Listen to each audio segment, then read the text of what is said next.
Welcome back, Rage Nation. Got myself Pete here. That's not really exciting. We got Senior Dixon. I don't think that's appropriate. And we got Monsieur Leopard. Explorers deserved it. No. Absolutely. I was disgusted. I cannot believe they've done this. Why is wacky? Why is that good? It's just nonsense. I disagree on that. That's not possible. We're getting the band back together. We're on a mission. Yeah.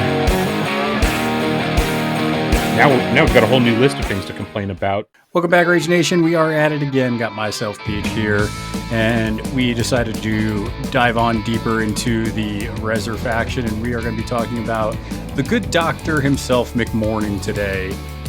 And of course, if we're going to talk about Rezer stuff, we always enjoy having Maniacle Cackle on with Dixon and I. So, how are you doing, Cackle? Yeah, I'm doing good. I'm looking forward to talking about the good doctor. Yeah, there's a lot going on. I've been getting into Rezers to nobody's surprise after I keep talking about them. And Mcmourning is one of the interesting ones. I do feel, however, he takes the most reps out of the masters I've gone into so far. I don't know if you'd agree with that, Cackle, but that's how I feel about it. Yeah, he's definitely on the higher end of you need to get a lot of games in with before you feel like you've even unlocked the basics. Yeah, for sure. I mean, but even as an opponent, I hated playing against Mcmourning players because of all the little things that, because you try to follow through with what they're doing, but sometimes it feels like too much. Yeah, Mcmourning is kind of like a box of chocolates. You never know what you're going to get. So it's kind of interesting, right? So before we get into all the details, though, make sure that you guys are checking us out. You can do that by hopping on our Discord channel. We got lots of people joining that up and lots of conversations, all time zones going on. And then you can see us on Twitter. We got YouTubes going on. So we have a video going up here soon about unpacking Maw Tucket. So those Bayou players will be happy to see that. You can also become a patron and support us directly. If you do that, just go to patreon.com/ragequitwire, where you can support us for as little as $1. And then finally, if you buy stuff from Weird and you want to chuck a little bit of the money to the podcast, use our affiliation link at Give Us Your Money, Please, Thank You -weird.com/ragequitwire. And a little bit goes into helping Pete buy Rezer nonsense, which I think the only thing I have left to buy is Jackdaw, and I might buy that this weekend. So, yay, Pete. Yeah, I blame it on Cackle. Every time I talk to you, Cackle, about what I'm playing in Rezers, you're like, have you tried Double Master Daw? Have you tried making Dixon pissed off? By the way, that's a thing. I've been almost desensitized to playing against Rezers thanks to that. But for the first 2 months, I was just Dixon was not a happy camper. Oh. Yeah, although we're getting some good practice now with Double Masters too, which is a completely unexplored thing. I do want to talk about this real quick because I think Cackle, you saw this. I think it was earlier today on the Weird Discord for Rezers. They were actually talking about Double Masters, and they were kind of talking about, do people not like it because it's more powerful, or does it not seem as fun? And I thought your take was kind of interesting on that. I don't know if you want to share that real quick.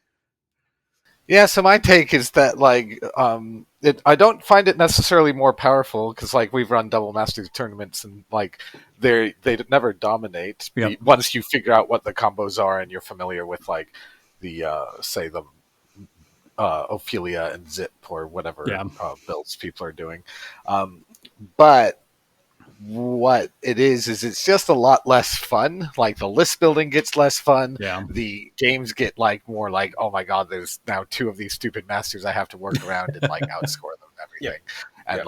And it does, and there's nothing that fun it adds to the game. It does add a few silly combos that are kind of fun, but for the most part, the masters don't have any thematic ties usually, sometimes a little bit. But I will say, though, I feel like the Rezer Masters have a lot more ties than a lot of other factions.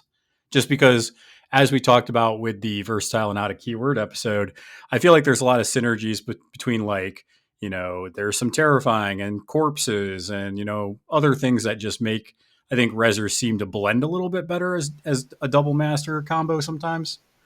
Yeah, I think Rezzers are especially good at finding interesting combos that are pretty viable and synergistic. And honestly, since I've been playing a ton of Molly, I feel like Molly just is like, I'm going to give this master a better hand. And That is, by the way, that's like the bane of my existence lately. You taught him how to play Molly, and now I have to like go through like 13 cards a turn every single game. Oh, that's so delightful. That is not for me. And- I've been and- like, because I play Neverborn, so it's like my card draw is like very limited. yeah. And that's what makes Molly so good at double masters. Is she just funnels resources into elite models, and so you grab a Yeah. master, and you're like, oh, And, I and now have the resources And to we're destroy. not talking about this master today, but I think it was you, somebody told him to play Von Stuck, and I went through Von Stuck and Molly's card draw, and like I barely squeaked out a win, but holy that was crap. pretty. So because I played Brody last night, and he ended up winning it because it was kind of an interesting game against Asami. But he ended up winning it. But the funny thing is, I was sitting there, and he was drawing a crap ton of cards too because he was playing that Russian list. So I was just kind of like, yeah, I'm going to cheat because I'm going to draw cards. He's like, well, I'm going to cheat because I'm going to draw cards. I'm like, yeah, we both get to draw cards. This is fun, right? Okay, I don't know this one. What's the Russian list? Oh, it's the one with Asami, and then you bring like the girl that summons the paper demon Minato. things. Yeah, and then you bring what's her face, Gwyneth for card draw. Gwyneth for card draw, and you summon like turn one. You summon like three things. You summon like two paper demons and probably whatever the spider demon is. So, yeah. It's like 19 stones of summons turn one. Yeah, it's pretty good. Jesus, that's oh my god, that sounds horrifying. Yeah, and he double mastered Misaki, and I was like, I should have totally banned Last Blossom, so I didn't have to deal with it. But I mean, we had that conversation. I remember Landon saying, I wouldn't worry about that. So, keep in mind, I was playing Von Stuck with Valedictorian out of keyword. Yeah. So she made pretty light work of the Valedictorian. Oh, yeah. Oh, yeah. But we're going to be talking about Mcmourning today, so let's go ahead and hop into that. Yep. So Mcmourning, I feel like he's had an interesting kind of arc in M3E. I feel like before titles came out, he kind of pretty much the only time you saw him is if you thought you were going into armor or something with like a lot of techie stuff, like hard to kill, hard to wound, all that. I mean, the title definitely was a huge bump, but the thing is, his crew didn't really have anything other than the nurses that was like scary. The nurses basically help like give him focus and heal him and stuff, and the rest of the crew is kind of just, okay, what do we do, boss? Yeah, so like they rely heavily, from what I remember, on the Dead Rider. So I don't know about you, Cackle. What do you remember about him in like GG0 or 1? So with Mcmourning 1, like I liked him into guild before he got power crept by titles, I think, and Arcanist seemed pretty good. And the thing about his crew is like the flesh constructs and the Kentorai are both really mobile because they can both do 3 actions, like ride with me in 2 actions, or the flesh construct has the fast. Yeah. So it's a surprisingly schemy crew, which I think threw a lot of people off because you expect it to just be really good at beats. Yeah. But like Mcmourning would run around and murder their scheme runners and be like, oh, you have like an armored hard to kill scheme runner? Well, it's dead. Yeah, I did that with so once again, talking about double masters, I brought him with Molly, and I did that because I played against Von Schill. And I was like, oh, you brought these cute little, free corpsmen, and oh, cool, they got boots. Well, here's a doctor. Have fun getting wrecked. Goodbye. Yeah. I mean, he'll take down Eric like it was his job. Yeah. Like super fast. And the other thing that the crew and the keyword does really, really well back before titles and the original keyword is it has so much healing for such massive amounts. Like those heal 5s are real easy to set up. The reverse metabolism is great. Yes. Yeah. The Chihuahua being the best healer in the like, and I remember that in the early parts of the game on GG1 and 0, he was the best healer because he'd be like blood poisoning, heal 5. And he's just a Chihuahua, and you're like, what? What? And heal 5 is just so insane. The flip side is the crew's all like defense 4 and like Yeah. squishy as fuck. So like Yeah. if you have the damage, you can burst them down. But if you Isn't that don't like have huge the damage, biggest strength of your entire faction, Resurrectionists, is you are very good at hitting because you pretty much always have focus and a whole bunch of pluses and stuff. But everything under the sun will also hit you back. yeah, those Rezzers tend to take a lot of hits. Yeah. Yeah, and you tend to find a lot of red jokers when you're playing Rezzers. And there was a time yesterday I was playing Brody, and he was like, he did Masaki. There was like, I think probably 12 cards left in the deck, and he was going with Masaki. So he did her bonus to throw cards back in the deck, which included the red joker. And I was like, oh my goodness, he's going to like get a triple or quad negative just to find that red joker and try to smash me. I thought that was only by last models. Oh my god, that's disgusting. Yeah, it's annoying. But yeah, I like Mcmourning one. Like I said, he's good to kind of like, I'm playing against Hoffman. Let me go ahead and bring him. Um, if you're playing in double masters format, anyways. I don't know if I would, especially in this gaining grounds. I don't know if I would declare Mcmourning into some of these pools, but Mcmourning one, I mean, because I think as we talk about Mcmourning two, he just does some interesting things that I like a lot better. Yeah, and the thing with Mcmourning 1 is I always find it difficult to build a good list that's good at scoring and can withstand the enemy team at the same time. Yeah, I think when I was talking to you, Cackle, on Discord, you were like, well, you could just bring Mcmourning one, bring 2 nurses, and then just bring like out of keyword and versatile good stuff.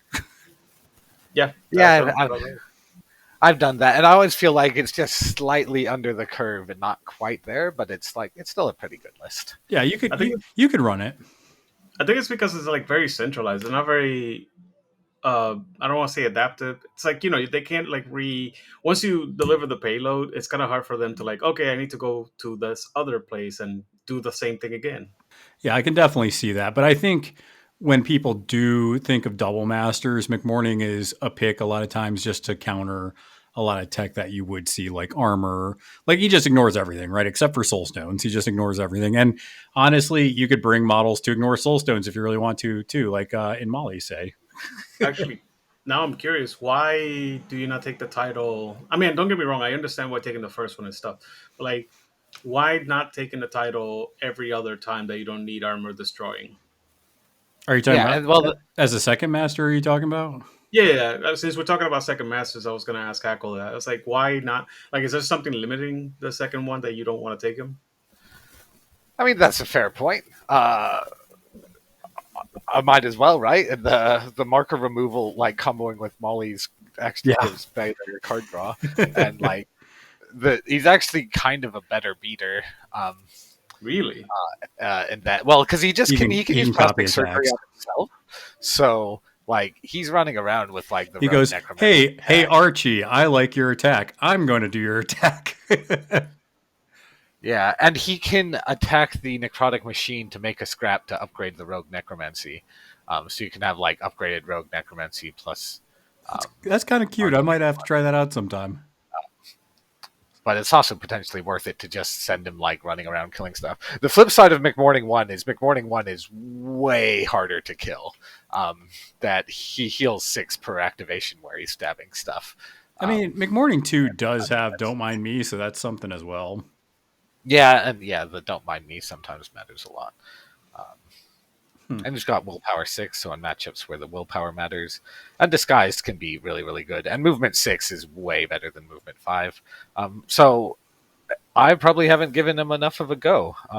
Especially on those slow burner pools where you can afford to dirtle a little bit turn 1, getting that flurry on your rogue necromancy next to Archie, and then you've got like Mcmourning, and it seems like a fine build.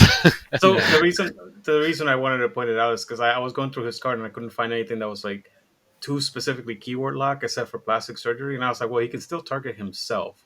That's how I usually play him anyway. Yeah, so is there a way that he can also make since the rogue necromancy works with both Molly and him, and I'm purely asking because Pete is playing in an environment that's going to be double masters friendly, so that's why I was curious. Yeah, and the other thing to consider with Mcmourning 2 as a second master is any crew that plays with corpses or markers makes his Twisted Genius Yeah. Flesh Construct summon. Oh really wow! good.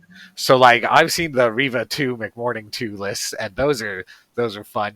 I used to do a Yonlo before his nerf. I did a Yonlo 2 Toshiro Mcmourning 2 list that was just like, I'm just gonna summon all the cards because I draw like 2 cards, or like Yonlo became I draw 3 cards at the end of Yonlo's activation when he was near Mcmourning 2 back then.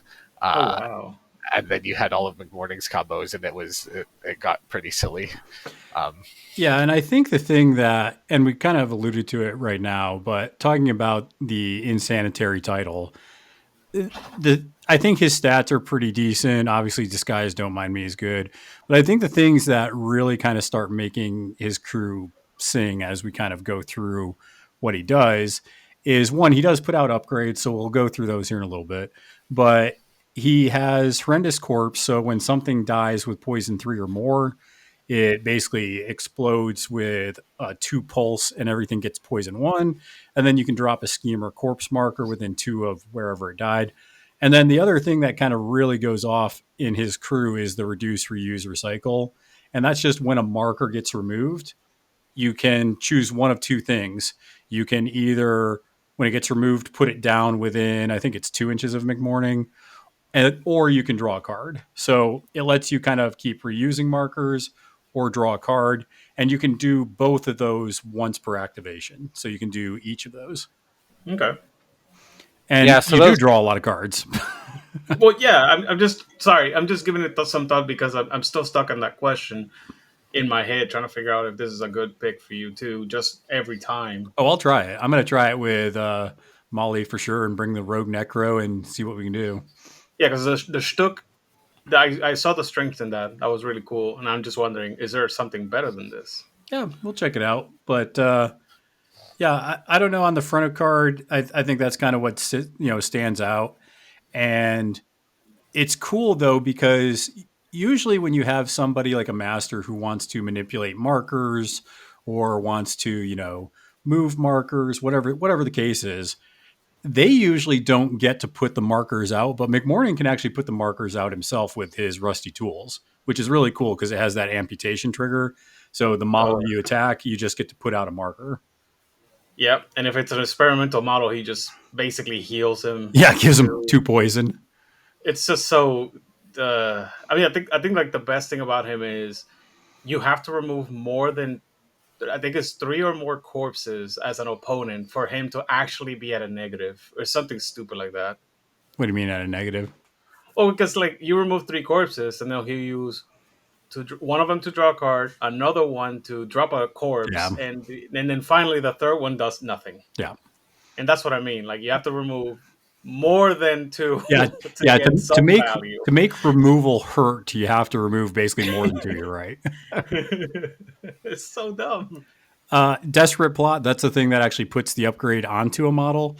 Basically, you have to run over a marker. So you run over either a scheme, scrap, corpse, or I think a terrain marker. And when you go over them, you remove it, and it puts an upgrade onto the models. And Cackle, these upgrades are pretty entertaining, I will say. Screw the one that puts out damage, poison to everything that's in the same piece of terrain. Are you talking about excess fat? Whatever that is, I hate it with a passion, 1,000 burning suns. So it's so dumb. So Cackle, go ahead and walk us through maybe like what are some of your, like what these upgrades are, and then maybe how you've seen them used to great effect. Yeah, so the first one is the that is just overwhelmingly powerful in any combat situation is the metallic arms, because 2 reasons. Well, so first off, it makes you way more offensively powerful because flurry is just very, very strong. Yeah. And you put it on the rogue necromancy, when it flurries, it's discarding a card, so it's also gaining 2 poison, and then. Of course, an extra rogue necromancy attack is super, super lethal. It turns it from a solid 10-stone model to like devastatingly powerful 10-stone model. Yeah, I mean, it's a stat 6 attack with what, built-in positive and some gnarly suits. Yeah, and the pouncing strike trigger on particular, you're looking for that. And with the positive, you're actually just flipping masks like all the time with it. And with the card draw, you can cheat masks as well. So I've had a turn where I've done 6 pouncing strikes in one round. Yeah. So it was just, and obviously my enemy crew was no longer there at the end of that turn. um, so it's extremely powerful, and on other models it makes a lot of sense too. And then defensively, you've got your too many arms. This model gains +1 defense because if anyone's heard me talk about the forgotten keyword in its problems, it's that defense 4 really fucks up the crew, and so the rogue necromancy going from defense 4 to defense 5, suddenly it's defense 5, terrifying, hard to kill, hard to wound. Yeah, and the last part of this that these upgrades have is they have the ability to discard the upgrade to reduce damage to 0. So, I mean, if you're taking damage, you can just go, I'm going to get rid of this. You drop 2, you reduce 2 of the damage, and then it usually drops a marker as well. So in this case, with the arms, you get to drop a scrap marker, which is cool because you can essentially use that next activation to put it back on something. Yeah, and that's a really big deal, especially with hard to kill on the rogue necromancy. Yeah, you can time it so that you make hard to kill as awkward as possible, especially because it reduces by 2 to a minimum of 0. Oh, yeah. So it can potentially negate a hit entirely. Yeah. And it really makes those kill calculations. And then if you survive with hard to kill, that blood poisoning comes in for that heal 5 on the rogue necromancy, and your opponent's like, Jesus Christ, I just tried to and it's back. Funny thing also with that same upgrade is like the one ability that almost everybody forgets is a +1 defense, and it's like the least important thing in that upgrade, and it's still great. Like I've played against. It wasn't for the flurry, obviously, but they put it on the stupid curator, and now it's defense 7, just walking into the middle of the table. It's just being annoying, dropping that stupid slime.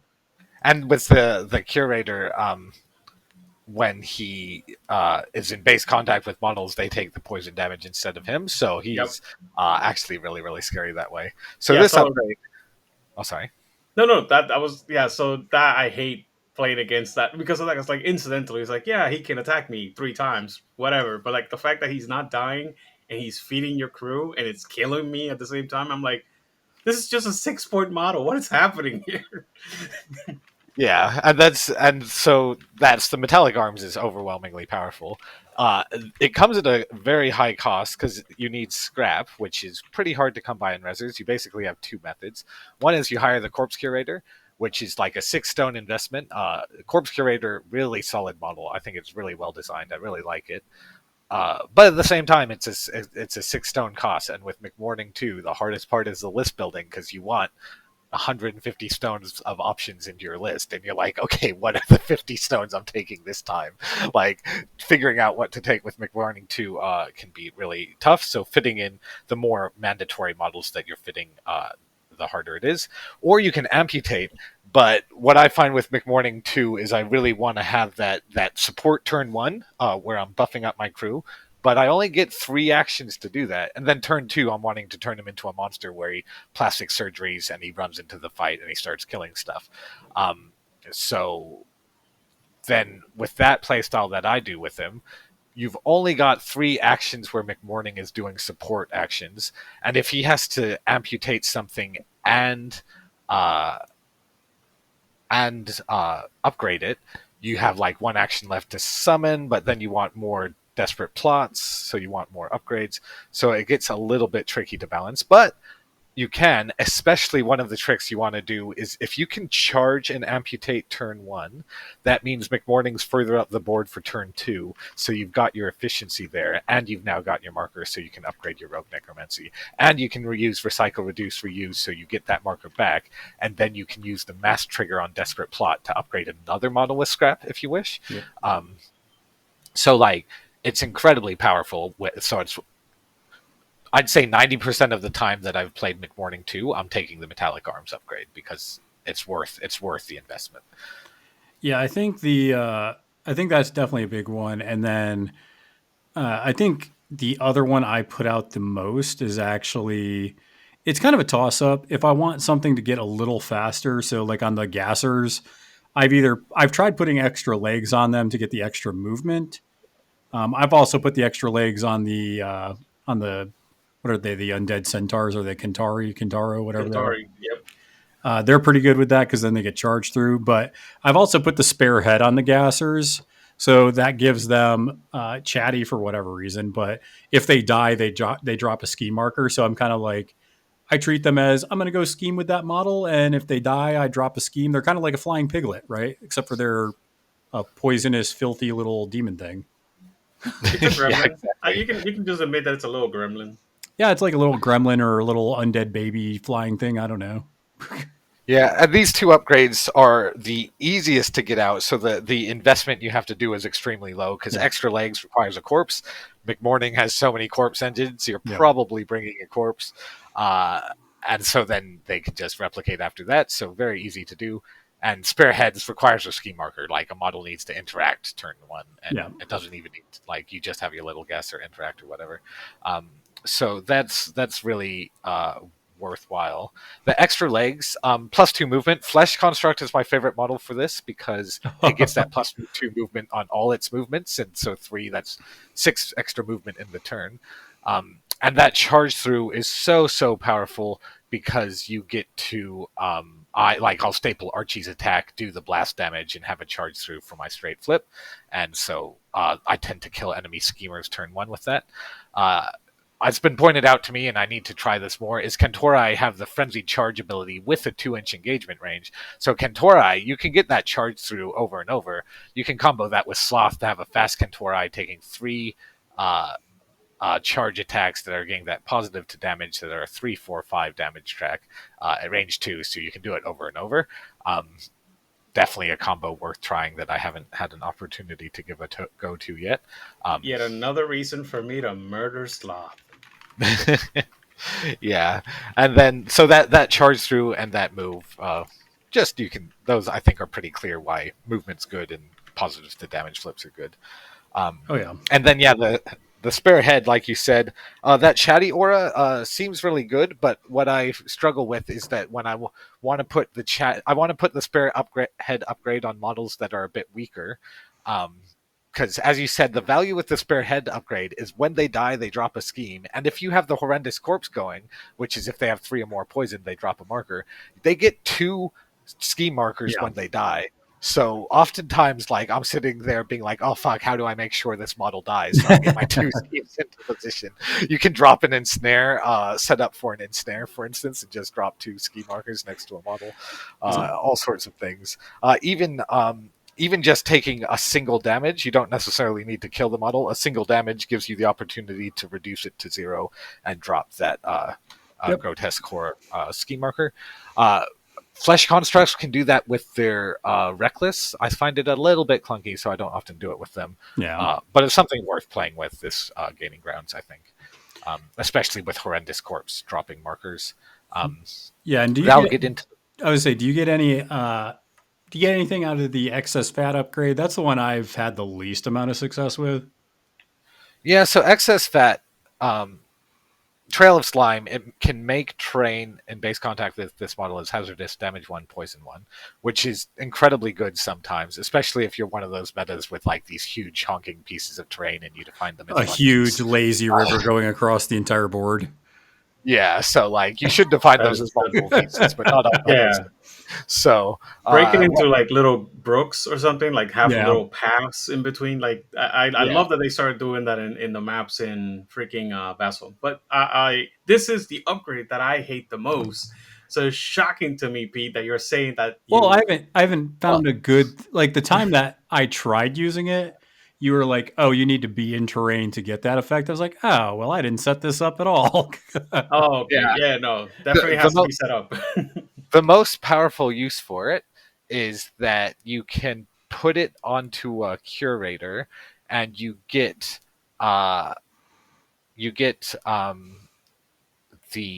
The sludge it gets marker. its sludge marker, and then the sludge marker is always hazardous, damage 1 and poison 1. And every time it moves, it drops that marker. So every time the curator moves, it's doing irresistible damage. And then you can blood poison the curator. It's to poison do 2. irresistible It's damage. damage. Oh yeah, sorry, poison 2. Yeah, because it has a plus symbol, so it stacks. Yeah, so you're just like you are, and then so if you use it twice on someone, they're taking 2 damage, and then the poison 2 becomes poison 4 because they've taken it twice, and that's another 2 damage. So like it's just a lot of damage that your opponent isn't even responding to. Yeah. So like, Yep. it's quite powerful. Although then your opponent's going to see that and they'll be like, "Fuck, I'm just going to kill the curator." Yes, no, so- I agree with you, and I like that's the point when I'm like, because I've had games where I'm like, well, the curator is far back, I'm not gonna like go after him or anything, and then somehow they move him before he activates, and then he brings that stupid Trail of Slime thing with that upgrade, and it's just like take four. And I'm like, what is happening? What the hell is happening? Because it's in unresisted. So like he Yeah. drops it on 2 models, and like it's 4 damage for those 2 models. Not counting armor and all that stuff. Yeah, and so it really does a lot. The reason I don't use it much is what we talked about before of the investment of the marker. Yeah, because you got to have a crow with the corpse curator to get that out. Yeah, so you need a terrain marker. So your options are carry on emissary, Which is a cool 10 stones. Yeah, it's a huge 10 stones. It is cool though, because when the carry on emissary makes its coffins, which replaces into a mindless zombie, you've got a mindless zombie for the crew. It's true. And then when the coffin marker is removed when the zombie appears, which means you're drawing a card. So like, it's got synergy with the crew, but I don't find it's quite worth the 10 stones, but I would like to play with it more, especially because I just finished painting my Seamus avatar. There you and go. so like I'm going to use the such a Seamus cool avatar model. with it. Yeah, right. I really like it. So it's worth tinkering with. And the other efficient way you can get it is if your opponent produces terrain markers near you. Like if your opponent's like, I'm going to throw ice markers near your base near you, then you can be like, okay, I'm going to make your ice pillar into a trail of slime. Yep. Upgrade for myself. Nice. And if you use the corpse curator to make the sludge, the problem is you need to make the sludge turn 1, so you have to find the crow turn 1. You upgrade the curator, but then you don't have your sludge marker anymore unless you're using your only recycle reduce reuse for that turn, which I often am using on a corpse. This actually makes perfect sense why I hit it, because I love playing with like the emissary and titania and stuff like that. And I remember what I played against him, but there's very high chance that I have one of those masters in Neverborn that drops a marker. So he might have just used my own marker. You might have helped him out a bit.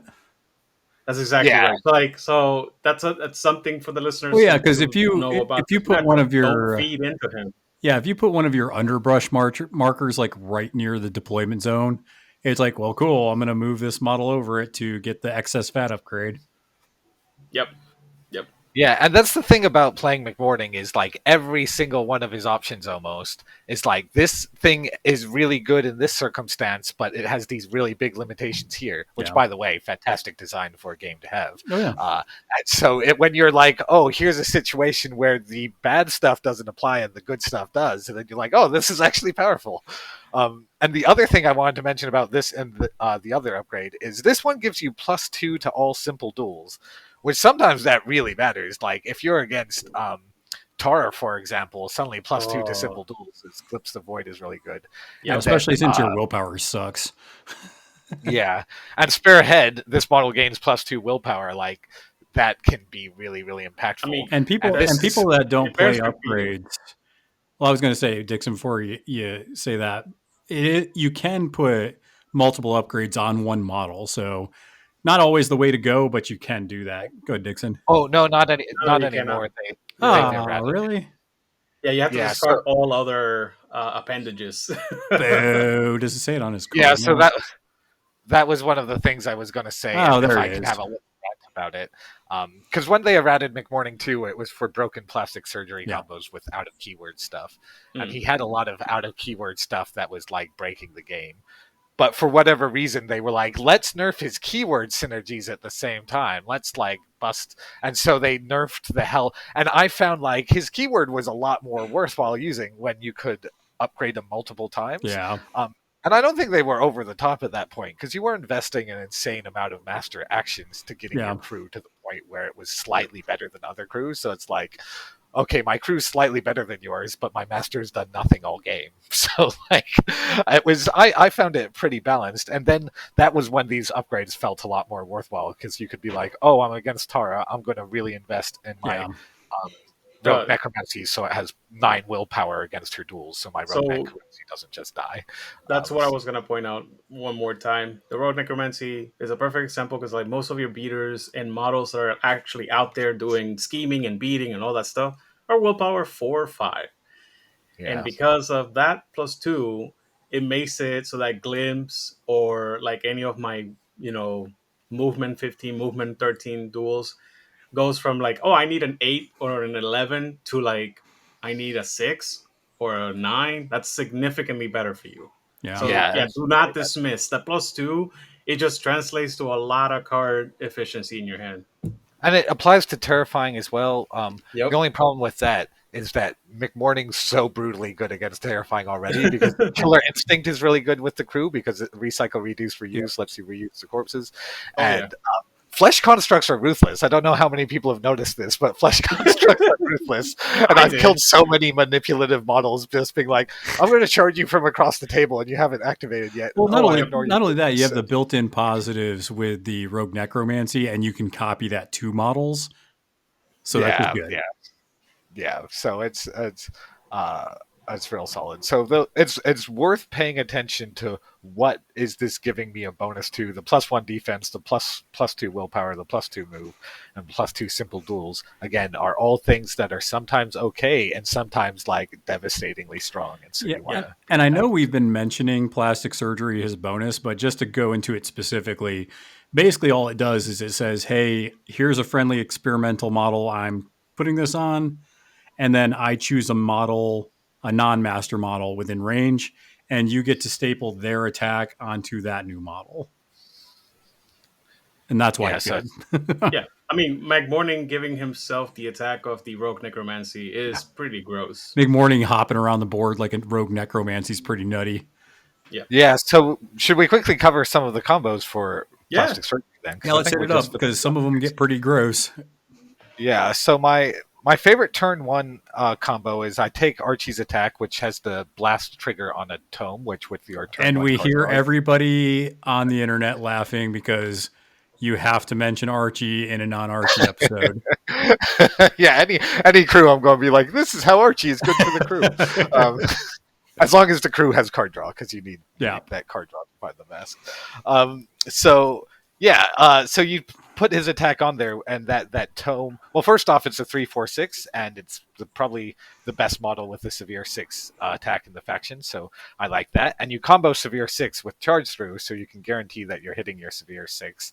And with those 21-inch movement flesh constructs on turn 1, you're just picking a support model and watching it explode into a fine mist. And if that support model is next to another model, say, last time I did this, it was an Iron Skeeter with Earl next to it. I did 6 damage to the Iron Skeeter, and then it blasted 4 damage onto Earl and killed him turn 1.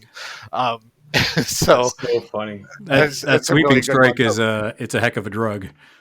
Yeah. The most hilarious part is like you can do this with a Kentari. Like literally everything that you describe, you can do with a Kentari. And that model is like speed 6 base or 7, something stupid. Yeah, 6, I believe. Yeah, he's not expensive. I mean, I guess he is. I think people usually do it with the flesh constructs, Dixon, because we haven't gotten into Twisted Genius yet, but you can summon those little buggers back. Oh yeah, for sure. Yeah. It's just I'm just like because like the Kentari is, in my opinion, a bad model, but he is fast. So it's like really funny to see this bad model just being suicided. I'm fast as F, boy. I'm fast as F. Yeah, that's just I don't know. I just find it hilarious. Yeah, and I think they have a lot of potential, and I haven't given them a fair go, particularly because of Frenzied Charge. Like you can charge one support model, kill it, and then charge the next, for instance. Correct. Yeah, I think. But the flesh constructs are like if I hire one, it's 1 stone cheaper, and then I'm replacing it by continuing to summon more.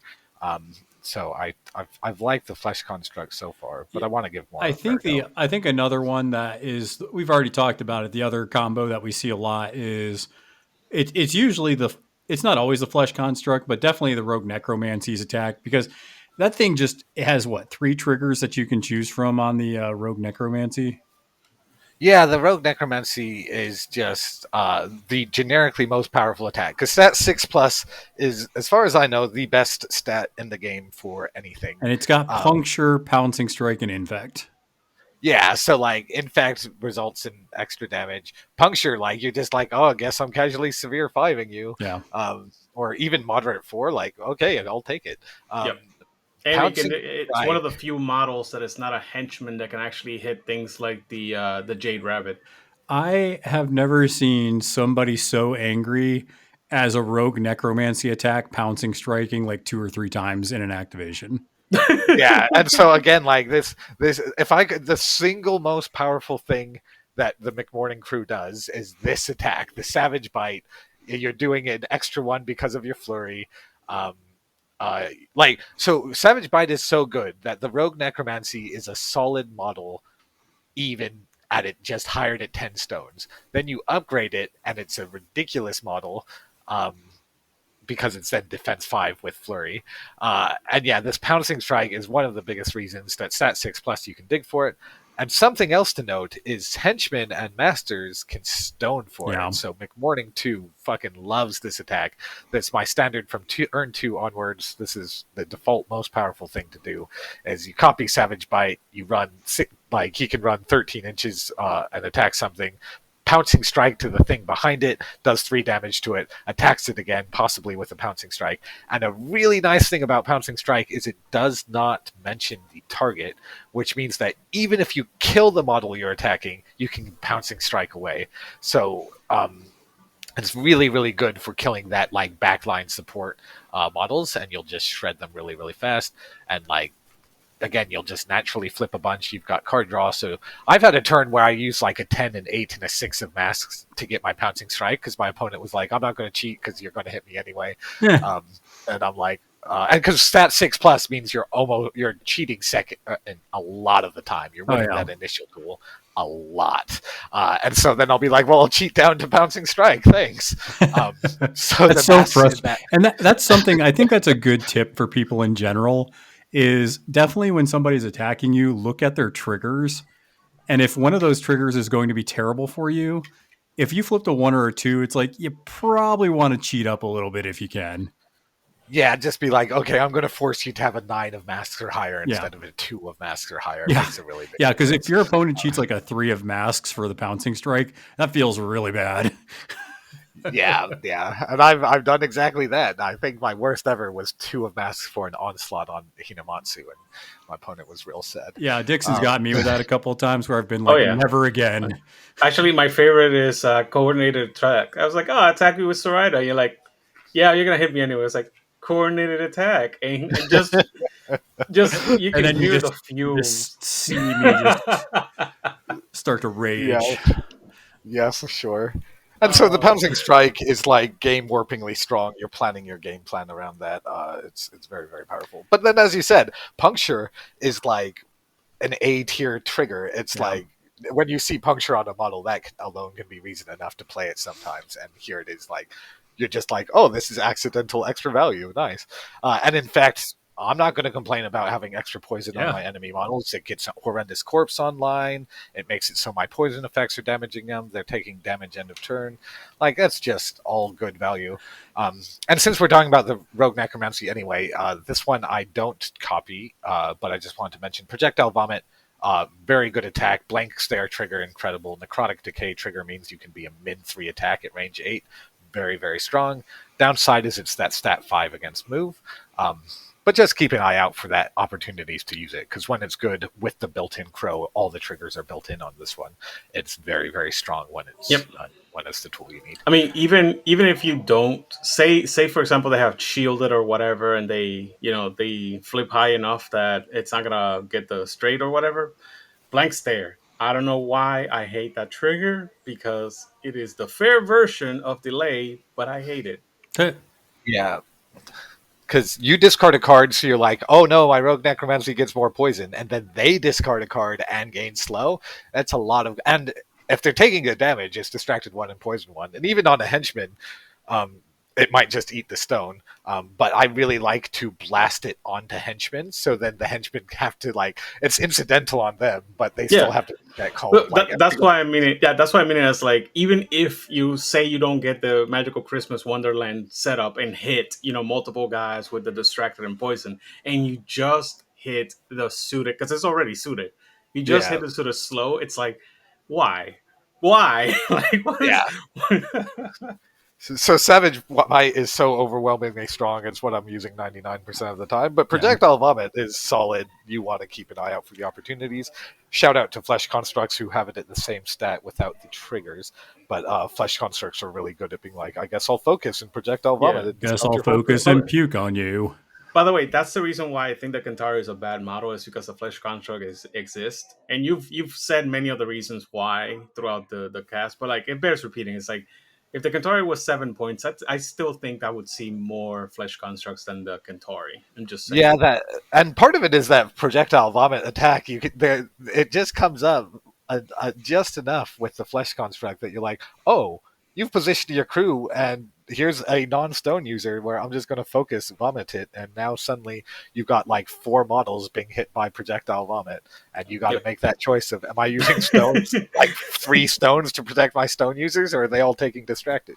And again, like Distracted's not super powerful. You can assist it off, but for my 7-stone model or my summon, I'm not complaining about them having to do some work to work around it. Here's the thing here's why I don't feel bad about, because you can only do it once per turn. You can't put multiple copies of an attack onto a model. And here's why I actually don't mind that, is because the Flesh Construct, you're going to have at least one on the board most of the time if you're staying in the game. Tear Apart is not a bad attack, especially since they have Puncture by themselves.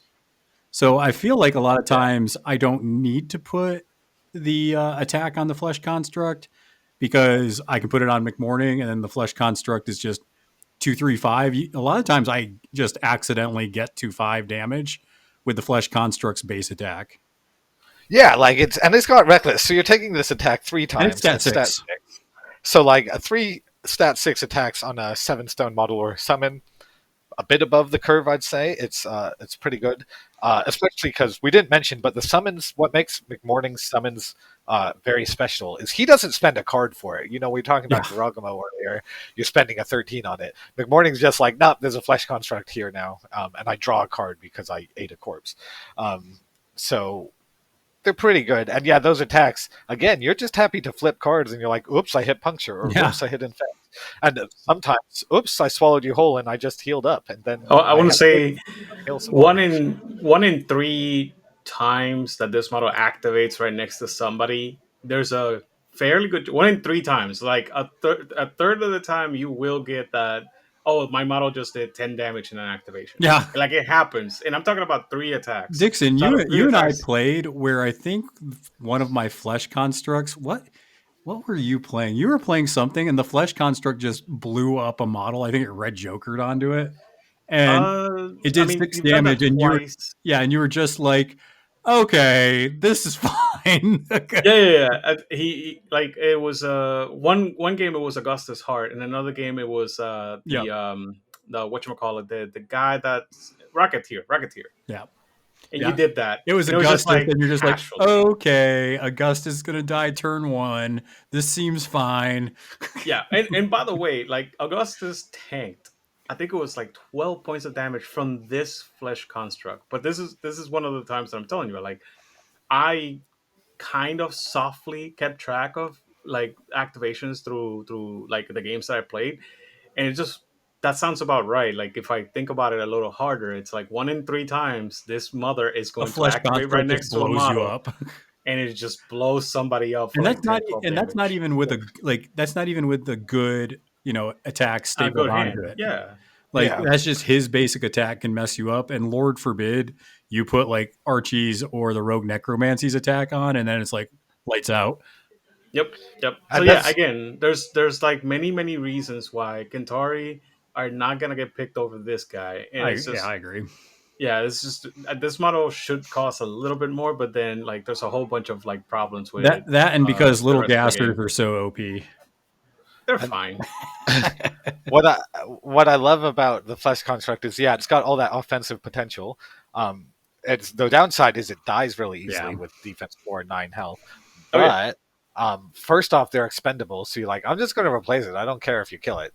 And then second off, once you put that upgrade on it, it's so much easier to deal 9 damage than it is to deal 11. And then again, this is one of the best healing crews in the game, if not the best healing crew in the game, because of blood poisoning. So like you'll definitely have times where you're like, oh, I survived on 2 health because of my upgrade. I blood poisoned back to 7. And yes, the opponent is going to be able to figure out how to do that extra 7 damage to the flesh construct. But then all up, they're investing 16 damage into this fucking 7 stone model. Yeah. Like, and then you just get a fresh one. And all you did was you were like, oh, my totem used its bonus action to heal it. Like, so it's very frustrating. Yeah. So it's just a big tax for your opponent. I love how you said it's like, oh, he's only defense 4, 9 wounds, and I'm looking at the Kentauri. It's like, yeah, defense 4, 9 wounds. You're right. Like Kentauri is the same thing. So before we it's a real theme of the crews I like. Yeah, before we move on to the totem, because that's the coolest model in the keyword. Is there any other attacks that you find yourself sometimes stapling to a model with plastic surgery? Or is that absolutely stuff I want to really highlight? Weirdly, Sebastian's stat 7 attack is worth mentioning because like stat 7 and valedictorian, same. Stat 7 sometimes solves some really big problems. For instance, if you're against Shenlong and his monks, getting to that stat 7 means you can actually hit them consistently. Yeah. And plastic surgery is unusual in that it copies the stats. So like, that's pretty cool. Ranged attacks across the faction. The faction's not that good at ranged attacks. There's only a few niche models for it. But that means you can copy them here. You can copy it on a flesh construct, take 3 shots. The problem with doing that with ranged shots is that the crew's not that often like engaged in melee, so you're generating friendly fire. Often enemy models will be like you've got a lot of models on the board, so you might not be able to see them, etc. So I find it a little bit clunky, but maybe better positioning players than I might sort it out. Carry on Emissary, its gun is stupidly strong when you're able to hit with it. And one that I really want to highlight as a tech pick is Vincent, and his exorcism trigger is real annoying.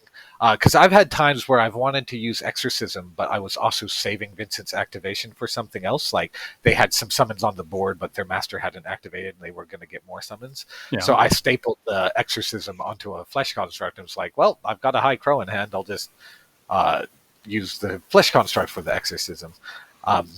So that's probably one of the big ones worth highlighting. And then the cute combos is if you can find anything that pushes or places the model near the curator, you can do a combo with curator dredge up where it pushes a marker that's 8 inches away another 4 inches.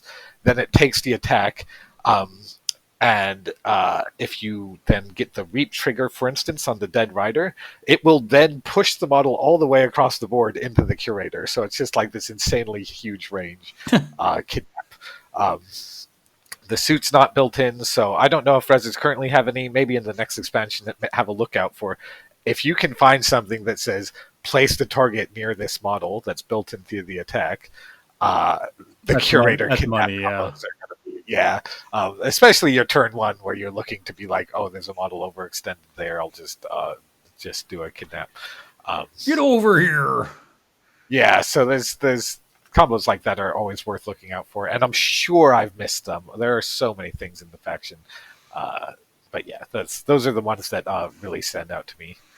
All right, well we've already mentioned the Chihuahua. So looking at the totem, it's probably the most adorable, terrifying totem in the game. So the zombie Chihuahua, what do you love about it besides healing, if anything else? Oh my god, this fucking guy! I love him so much. So you're saying it's worth killing the Chihuahua then? Oh my god, always kill the fucking dog. Like my opponent. Dude, he's defense 6, size 1. I've seen this thing hide behind a bucket for like half the game. It's so frustrating. Yeah, and the turn. Yeah, so so I'm going to mention a lot of good stuff on the card, and basically none of that stuff is going to matter because the blood poisoning heal 5 is so game warpingly strong that its only job is to stay alive so that it can get blood poisoning onto your models. Dude, it's a bonus action. What I said about the bucket, I'm not exaggerating because he goes over the bucket, does the heal, goes right back behind the bucket. I'm like, dude, Yeah. let me kill you. And it's so dumb. And so what you want to do turn 1 is you want to take the concentrate action with your Chihuahua, because you may need to do blood poisoning into concealing later on, Yeah. and that's how you get your straight flip on it, because you only need a 5, but you really want this ability to go off when you do it.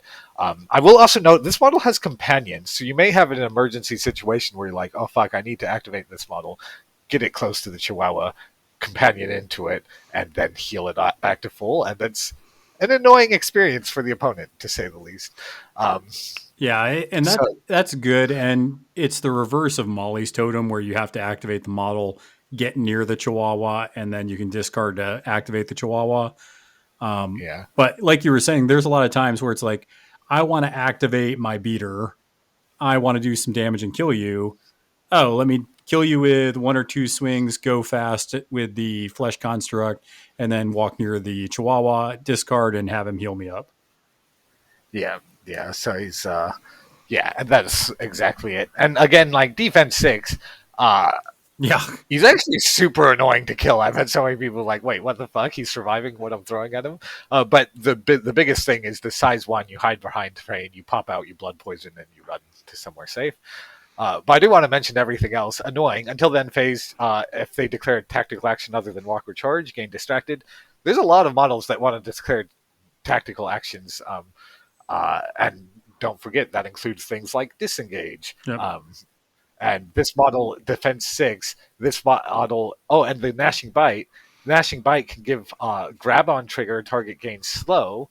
Real annoying. So this model at defense 6 can go engage something, use annoying. If they want to disengage, they're going to get distracted. If they want to kill the Chihuahua, they have to get through defense 6. Honestly, they might be slow from grab on. I've never seen this thing actually matter. Well, that's the thing, is it would be useful, except the answer to it is they kill your Chihuahua, which again, because of blood poisoning, is so damn important. They're willing to cross the table to kill this thing. So I mean, literally, that ability needs to be reworked, because like it is the most useless ability in the game, I think. I've never actually been in position to use it, because the problem is like it's annoying, and you're like, oh, it turns out they want to kill my cheap models anyway, right? Like, so it's like not too worthwhile. The grab on would be worthwhile, except you don't want it in a position to die. Except, especially look out for this, like say around turn 4, that Chihuahua just being like, oh, sorry, you're engaged and slow now, can be really devastating. And at that point in the game, you're not really caring if they kill the Chihuahua. It's done its job. That wins games. You know for a fact that what you just described, that line of play wins games. Oh, you need 3 actions to get over there? Well, guess what? You're 2 down. Yeah, it's got the built-in infect trigger as well. So you turn 1, you can do some attacking of your own models to pop some poison on them, and then later on they'll heal up from the poison most likely. Yeah. That's how I like to get some poison on my mindless zombies for the horrendous corpse combos. Only thing to note is it is a severe 3. So against a hard to wound model, you have a 2 in 1,000 chance of flipping all those severes. Did somebody actually do that math? Oh yeah, I did the math. Yeah. So, a funny story about that, Cackle. I was playing against Dixon, and I was playing Molly 2. So, right, she has that sweet, 1-2-6 damage track, and I was hitting Philip and the nanny to draw some cards. I was like, cool, I'm going to draw some cards with Philip and the nanny, and I straight up flipped 3 severes on that stupid attack. And I was like, I guess Philip and the nanny's taking 6. Sounds good. I was like, you can stone for it. He's like, I'm not going to stone for that. No, I didn't have any stones at that point in the game. Oh, all I remember is that because he did that, I was able to kill Philip and the nanny and win the game. Yeah, well, no, I didn't give you the opportunity. I said, nope, we're done. Yeah, so without the hard to wound, it's about a 1% chance of that happening to Philip and the nanny, and then it comes off, and you're like, "What the shit?" Yeah. So just be conscious of that when you're attacking your own models. For instance, with the mindless zombie, you might kill it before it gets its horrendous corpse poison, which gets real annoying. So I tried to play to negate that possibility of my 1% failure rate. Yep. And then a horrific odor again pulses out poison. That's nice. Yep. I mean, it's that's a setup for your crew and kind of like a passive heal. Like the more important thing about the dog really is just the blood poisoning, but like everything else Yeah, working together with the crew is great in turns 1 and 2. That being yeah. said, I do want to talk about this stupid model, Little Gasser, because after plastic Oh, surgery, there's one more uh, combo on the Chihuahua I oh, wanted to sorry, go mention. for it. Because what something absolutely hilarious, and sometimes I will play a really tanky build of Mcmourning, where I've got like Valedictorian, Sloth, Rogue Necromancy as my only keyword model. I may not even bother with summoning. I'm just like all in on like this super tanky killy crew. Um, and when I've done that, I've found I've had an extra scrap from I've used it on the Rogue Necromancy, drop a scrap, and then you can give it to the Chihuahua, and it's stat 7 defense. It's got flurry, and you can copy the rogue necromancy attack onto it.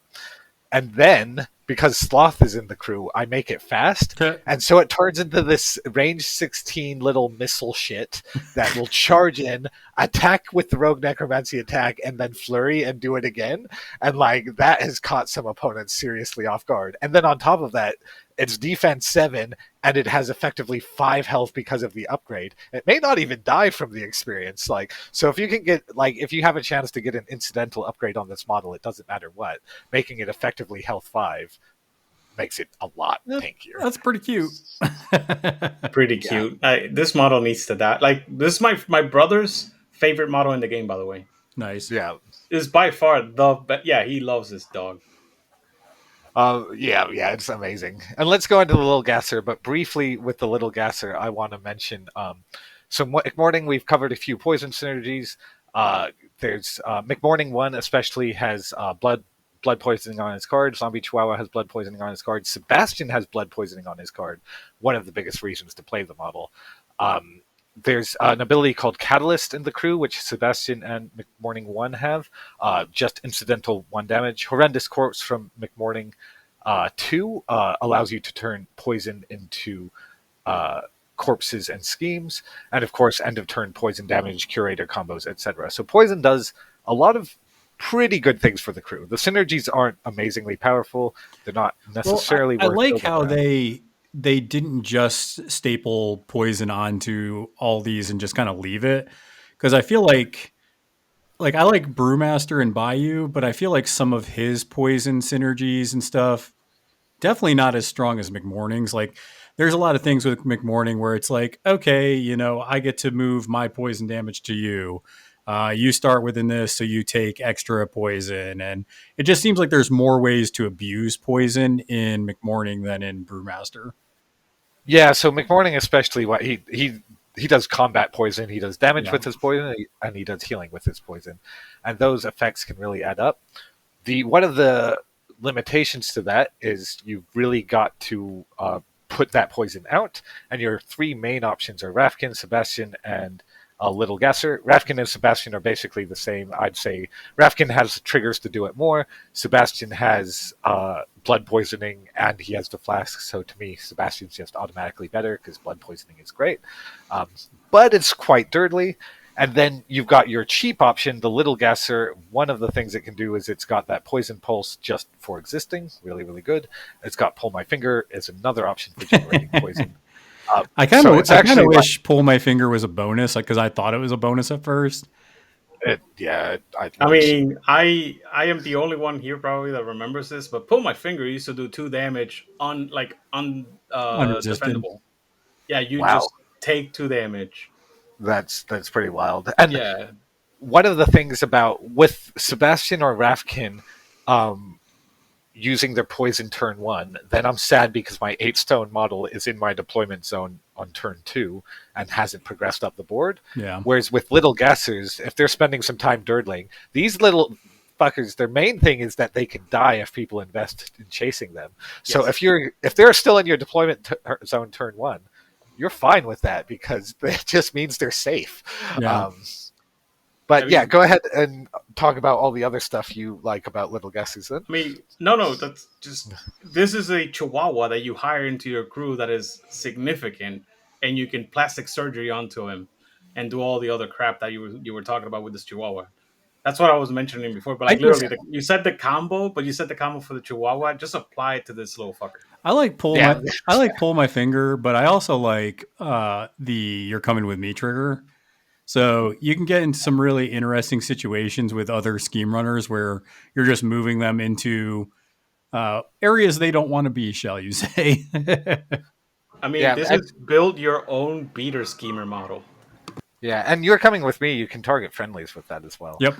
Yeah, and it's only 1, 2, 3, so that helps a little bit with the unpack early on. Yeah.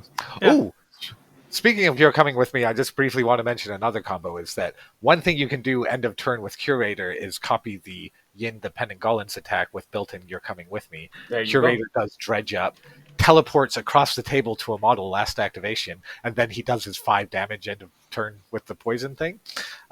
Really fun combo that you can just be like, here's a nuke delivery. Another thing you can copy onto Curator is Hurl Corpse, and then Curator can just hurl himself because it counts as a corpse.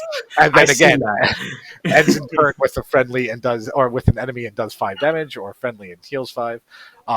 The thing with this is it requires generating a fuck ton of poison, which takes a big investment. But in terms of fun combos, it's quite up there. I mean, the way you said that is like, yeah, you're right if you're going to murder the other person, but like just delivering the Curator, who's naturally a very slow model, he's only speed 4.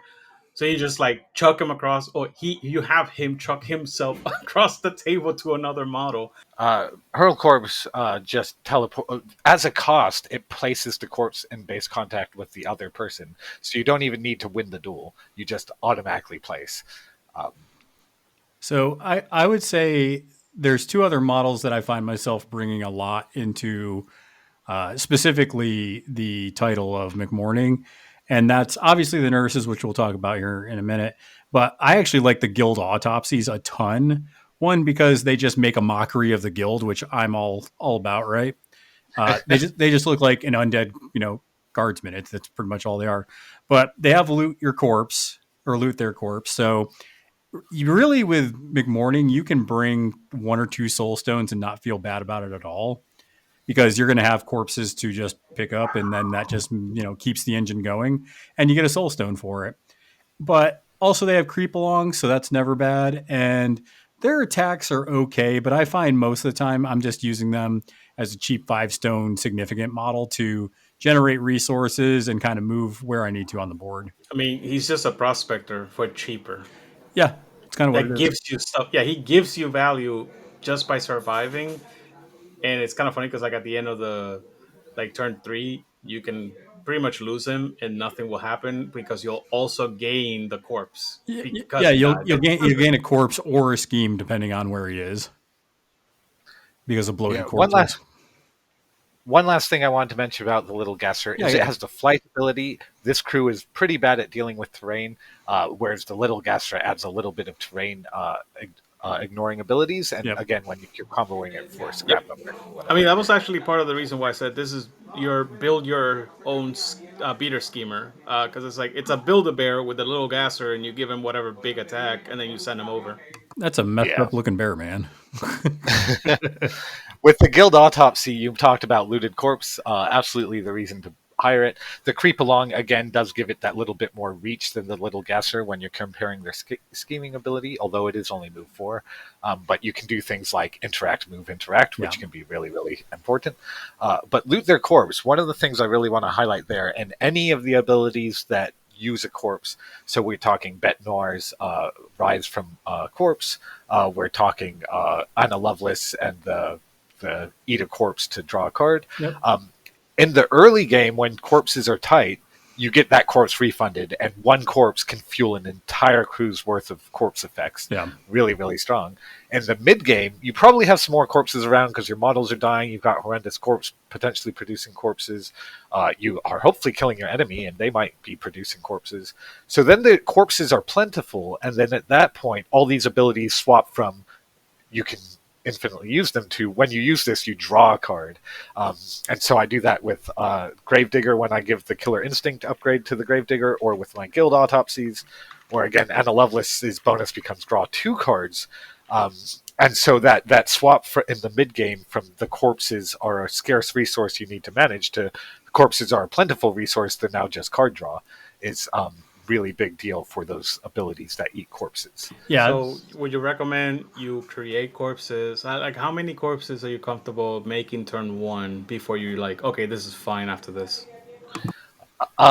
So it varies immensely. So I've mentioned that there is a build where I'm doing like Rogue Necromancy, Valedictorian Sloth, where I may not even bother summoning a flesh construct. And in that case, I need a single corpse to power up like my blasphemous ritual I've worked into that build. Well, kind of the And, crazy thing about it is you can honestly just bring a mindless zombie, and that's usually going to fuel the start of your crew.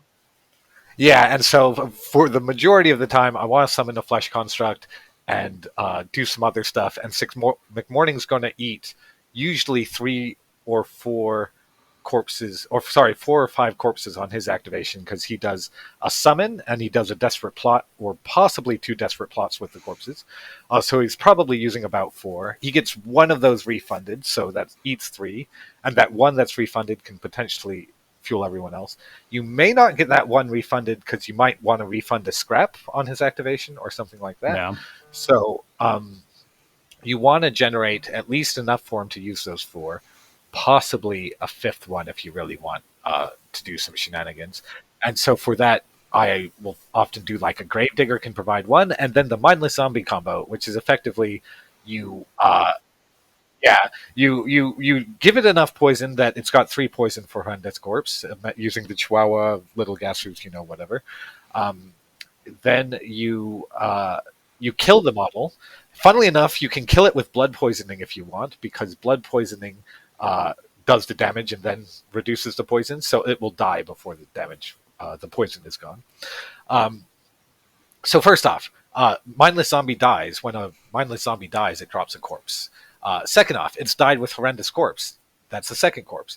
Third off, you recycle, reduce, reuse sees a Mindless Zombie being removed from the battlefield because it died, but it sees Mindless Zombie as a corpse, so a corpse has been removed, so recycle, reduce, reuse makes another corpse.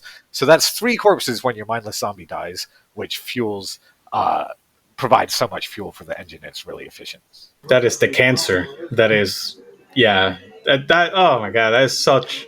Why Cackle? Well, that's a turn 1 setup that you want to do with Mcmourning is you want to get poison however you want to do it with whatever models. Just get poison up to 3 on the mindless zombie, and then probably use your totem to kill it. Yeah, and that's the thing with what makes Mcmourning so damn hard to play is you need exactly enough poison on all your models. You may need to be like, well, this model is going to die on turn 3, so it needs 5 poison, so that on turn 3 it's still going to have enough poison so that it can Horrendous Corpse. I You need to balance all your markers. Yep. No. I was gonna, because you just pointed out something that I was gonna ask about Rafkin. I played Longton. Longton had Rafkin. Rafkin had that job, and it was very good. So, what's wrong with Rafkin? Well, here's the problem that I see with Rafkin, because I think you're talking mostly that they use the flask of formaldehyde to just put out crap tons of poison. Yes. So the problem that I found, and this is what I think people, there's a video, I can't remember the guy's name. I'll try to post it in the Discord, but he does videos on kind of like some of these weird kind of quirky setups on YouTube. And he did one on Mcmourning 2, and he called it the 100 poison turn 1. And basically, you can go through X amount of things to just put out over 100 poison on all your models.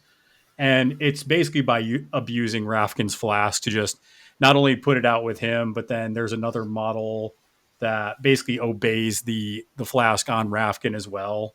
So it just gets out a crap ton of poison. But the problem I found with that is you dirtle in your own deployment zone and you don't move too far out of it, except for maybe 1 or 2 models. Yeah, that's the main problem I have with Mcmourning 2 is it's a lot of dirtle, and it's fine. Like especially in a lot of my casual games, I could dirtle all day and nobody will care. In my when I'm playing like the Malifaux World Series where people are being like quite aggressive in high tempo games, Yeah. I find that I really need to be doing the game faster, but some dirtle is worthwhile with Mcmourning 2, and it's really worth tinkering to find what is the right level of dirtle the for balance. your meta. So for every meta, that answer is going to be different. Well, I'd like to do a comparison of Rafkin versus Sebastian, just to kind of get a feel for what I like about them. Yeah, so first off, have it, yeah. Yeah, they both cost 8 with Flask of Formaldehyde. It's really annoying because they're such similar models that they both have defense 5, willpower 5, 8 wounds. Sebastian has hard to wound, and he's a stone user, so he's much harder to kill. Rafkin has, at the start of this model, pulse out some poison. He has embalming fluid, so if he wants to take the concentrate action, which often he's flasking instead, but that's a way he can get a consistent poison pulse. And he has swift action on his flask of formaldehyde, so if he's using his masks, which you might have available turn 1, he can do more. So Rafkin is much better at putting out lots of poison. But Sebastian's tankier, so he's better for the rest of the game.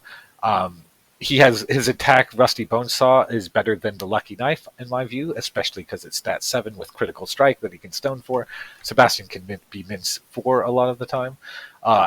And then what really comes down to, it's worth mentioning Man's Best Friend. Sebastian can summon a Canine Remains turn 1, and Canine Remains can pick up a corpse, which produces a corpse, and then drop a corpse. So Canine Remains have a make corpse combo, which can give you some markers, and it gives you another model to do marker shenanigans that gives you card draw later on, so that can be neat.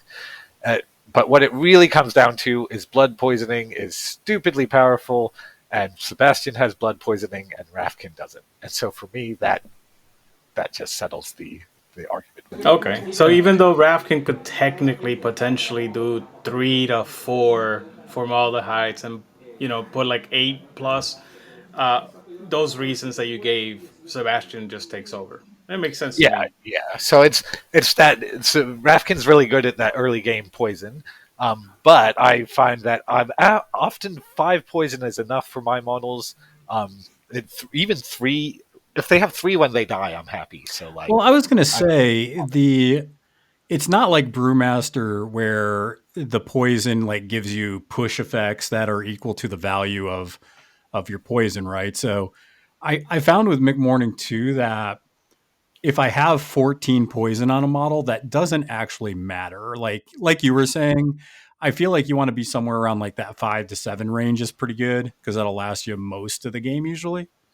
Yeah. So the cutoffs are you want 3 for your horrendous corpse. You want 5 for your blood poisoning. Most models, 1 blood poisoning per game is more than enough. And your rogue necromancy, you want 10, but the rogue necromancy is generating up to 4 turn from ambush and from flurry anyway. But because the reason you want 10 on rogue necromancy is you want to be able to blood poison it, heal it for 5, and then end of turn it's still healing again. Yeah.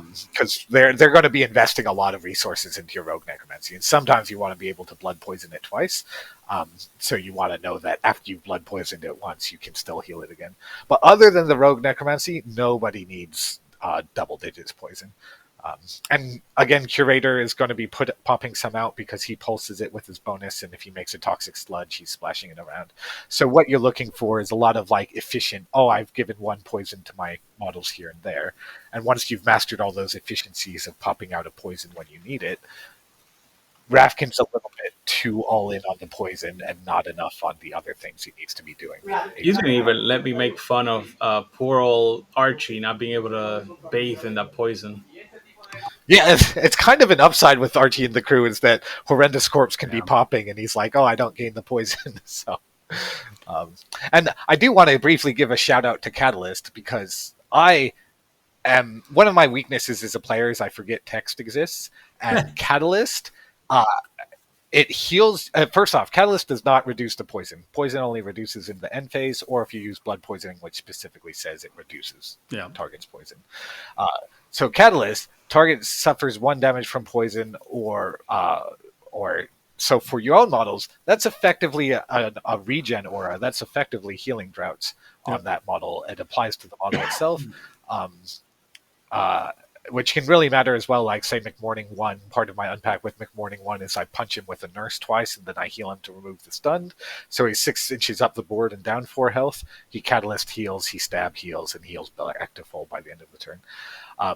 But that's just really solid incidental damage there. And again, if you're comboing that with his stat 7 attack, which has a built-in effect, you don't even need the critical strike. It weirdly has sweeping strike, which I've not abused, but now that I'm looking at this, I don't know why I'm not abusing the charge through sweeping strike on Sebastian at stat 7. I can answer that question. Archie has sweeping strike on a better attack. That's Yeah, why. okay, you win. Yeah, thank you. I was confused. Also, shout out to Wicked. Wicked's just randomly really good sometimes. Sometimes Sebastian's engaging stuff.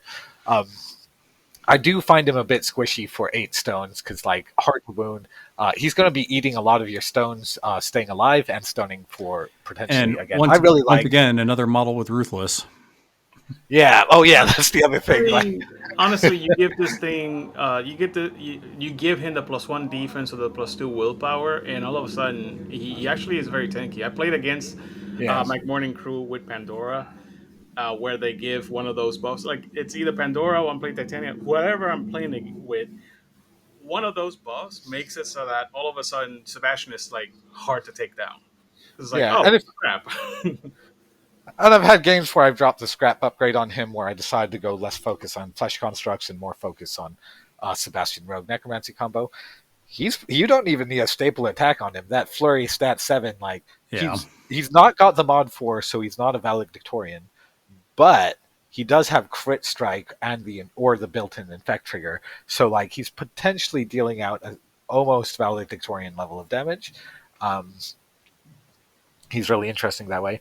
I'll also give a shout out to the fact that he's living, so Gwyll can heal him as a random interesting fact. I've never actually tried that. I don't know why I would want Gwyll in this crew other than it's a potential. Decay is an interesting attack. Actually, that's probably. I find it funny that you think of living as a good thing.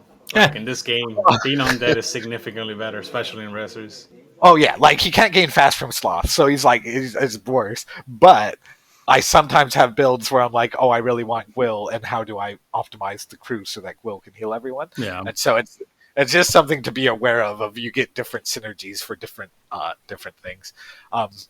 I've tried lots of builds without Sebastian, and when I don't have Sebastian, I'm unhappy that I don't have him.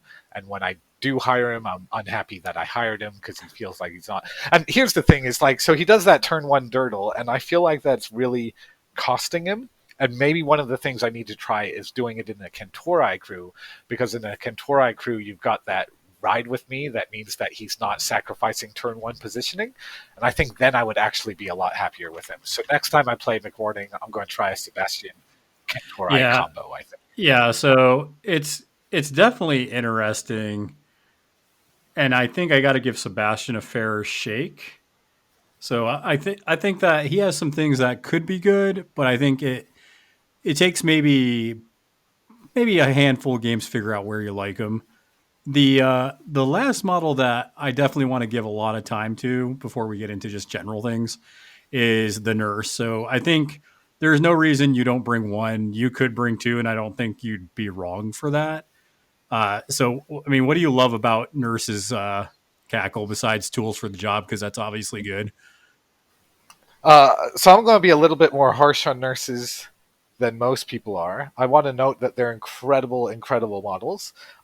But one of the reasons I'm a little bit harsh on them is I consider them part of a trio: the Scavenger, Guild Lawyer, and Nurse trio. They're the 6 stone, really good models that have tools for the job. I think Nurse is the worst of those 3. I'd agree with And that. the reason for that is basically a combination of. Oh, sorry, I forgot Kunoichi's also in that category. And they're good too. Yeah, there's also Freycore Engineer and Hog Whisperer. Freycore Engineer is part of that conversation. I don't think Hog Whisperer is. I don't mind them, but you literally only see a Hog Whisperer in Ulix, and they they're interesting. I think they're really good with Ulix too. But anyways, go ahead and go with the nurse. Yeah, so the nurse is just the easiest to kill of the 3. So like Scavenger, you've got your armor 1 and unmade trigger, and like 6 health, and it's just same as the nurse. But that armor 1 just means the Scavenger is like miles more powerful than the nurse, and he's got a little bit more range to his ability. And then on top of that, his bonus is range 6, so he can position more safely. The Guild Lawyer position range 8 on his bonus, range 12 on his obey, and then when the Guild Lawyer finally gets in, he's slowing stuff. And then the Kunoichi again got the range 6, range 8 on its abilities and its tools for the job. For those people looking at how do you counter a nurse, the answer is, well, it's got 6 health, and its range on its important ability is 3 or 0. Yeah, it's going to be in the mix. So it's and bedside manner is a 3-inch aura, which bedside manner is very, very strong, especially with Kentori. You can combo a nurse and a Kentori where the Kentori body blocks the nurse a little bit, and when people punch the Kentori, you use bedside manner to engage them with its 2-inch engage and pull it out of their melee. Really good combo. So like if you're protecting the nurse, you can, but again, I play in those really aggressive metas, often with like elite model that just finds the nurse and kills it. So like in my meta, often a nurse will die turn 1 in the deployment zone, for instance. So there's some limitations. Now that I've talked about the limitations, let's talk about every bit of broken text and ridiculous what the fuck on this card. First off, tools for the job. You get a free severe and a free suit. And this model has, I think, 11 different triggers, or 5. No, sorry, 8 different triggers, and all of them are fucking great. It's weird how every single trigger on this card is a worthwhile trigger. So let's go through them. You got your surgical instruments. Target suffers 2/3 damage. Stat 5 with the fucking built-in crow. Why is the model with tools for the job got a built-in crow? That crow doesn't give you anything good though, does it? Well, it gives you the daze trigger. That is One of- cancerous shit. I like Just the hand thing is, out like, stun on a stick. yeah, if you fail, it's better stun. Like if you fail to kill this model, I have seen it on the swing by just go boop daze. Now I'm no longer in combat. I'm just gonna walk over here, And heal this myself model, with- yeah. Yeah, it's like this is the most cancerous crap I've ever seen. And then the most busted thing I saw, I don't know about you, Cackle, but like this is obey on a stick if you are constantly, if you at least have like 4 I think it's 4. Oh yeah, we're gonna get there. Oh, We're okay, gonna sorry, but yeah, no, this is so dumb. yeah, so that's real dumb. It's one of the best control triggers in the game. And on top of that, we talked about how the nurse dies. For this, nurse dies.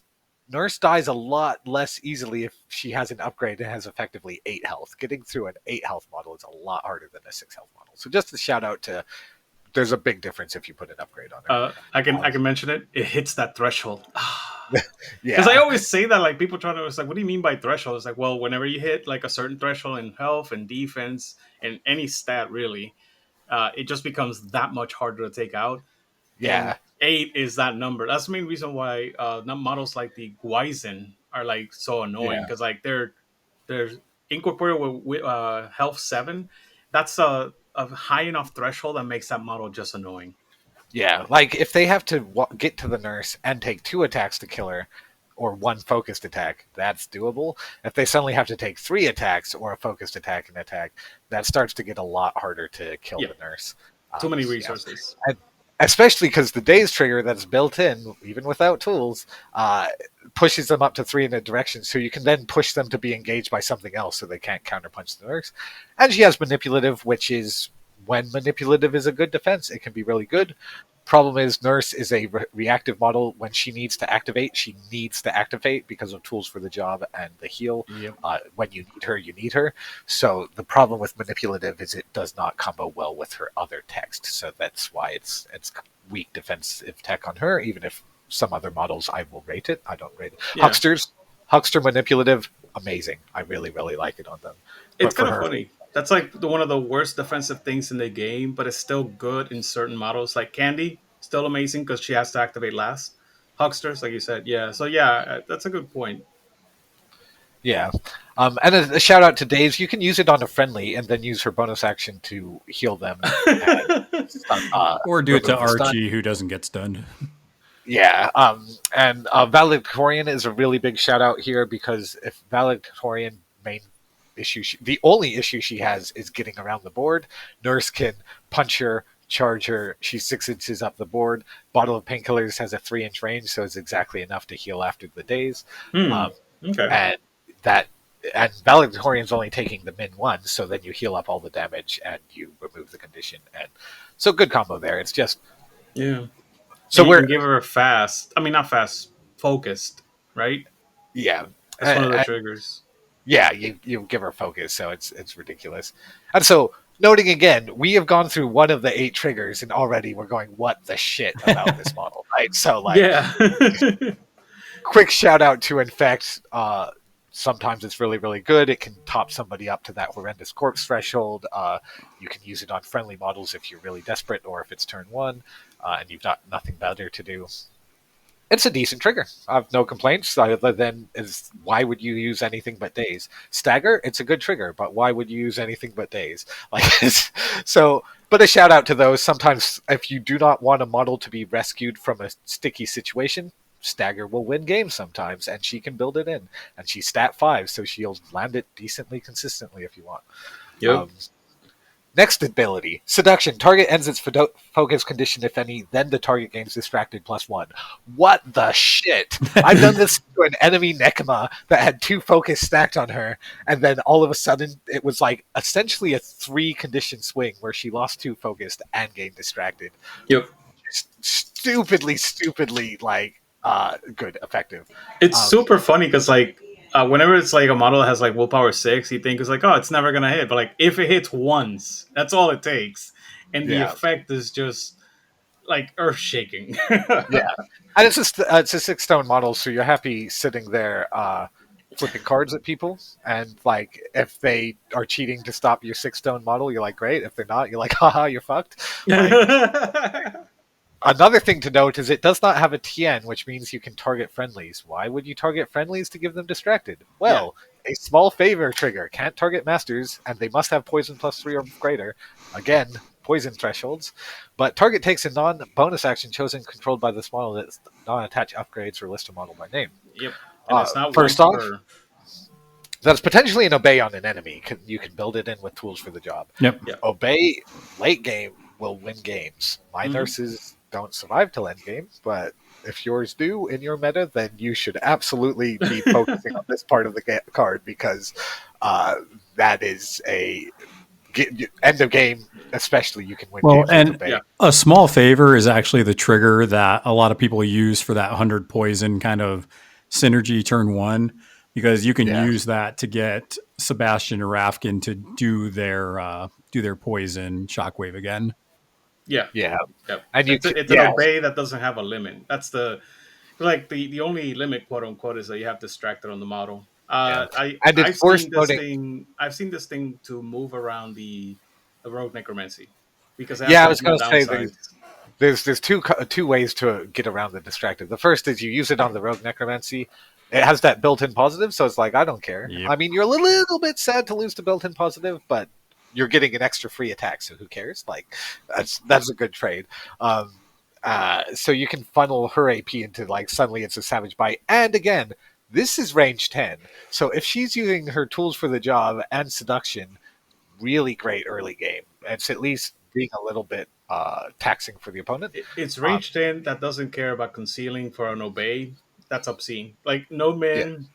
It's baked in because of the tools for the job. I saw it with the rogue necromancy, and I was like, "Oh, that needs to die now." Like, I cannot have this thing making the rogue necromancy attack me like 6 times. That's not happening. And we talked about Sebastian's limitation of him not being up the board. Well, the nurse can get him up the board. The other way to deal with the distracted, other than just attacking through it, is the Chihuahua with that early game is often like, "Oh, what do I do with my AP?" Chihuahua can take the assist action, remove distracted. That's so true. It comes up a lot. You've got these support models that you're like, what is the support model doing in the early game? Oh, it can remove distracted. Also, she has bottle of painkillers. She herself can remove distracted. Yep. So to be honest, I have not done enough of these Nurse Sebastian Cantori builds, which those 3 models kind of cover all their weaknesses of those models that I discussed. The Bedside Manner Nurse Cantori combo, that early game moving them around. It's worth trying a build with these models, and I'm not sure where it will flourish, but it will be good against crews, because what you've got is you've got that blood poisoning on Sebastian, and you've got the nurse, who's a bit squishy. It will be good on crews that are not good at bursting models down, crews that are weak to lots of healing. That's when I would try a nurse Sebastian Cantori combo, and now that I'm thinking about it, the crew I faced yesterday, this would have been a good build to try. Okay. And now we're getting to possibly the best part of her card, why she's hired out of keywords. So, we've talked about a fuck ton of really good stuff, and now we're getting to the the even better stuff. So Bottle of Painkillers, stat 6 with a built-in crows. Again, why the fuck does it have a crow? Target heals 1, 2, 3. Solid. This model may end one condition on the target. Ending a condition on the target is great, but the fact that this says may means that you don't have to end your focus, you don't have to end poison, whatever. You've just got really effective condition removal. This is one of the best condition removal effects in the game, other than being range 3, which, shout out to Weird, this is a reasonable limitation. I like when models have limitations. So really well designed ability, very, very strong.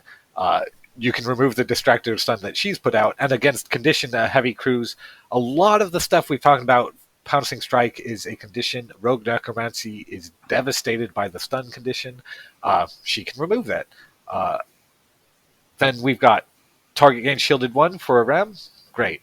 Preparations, Target Gains Focused 1, insanely good. This is why she's hired out of keyword into a Seamus list. Tools for the Job plus Focus, really, really good.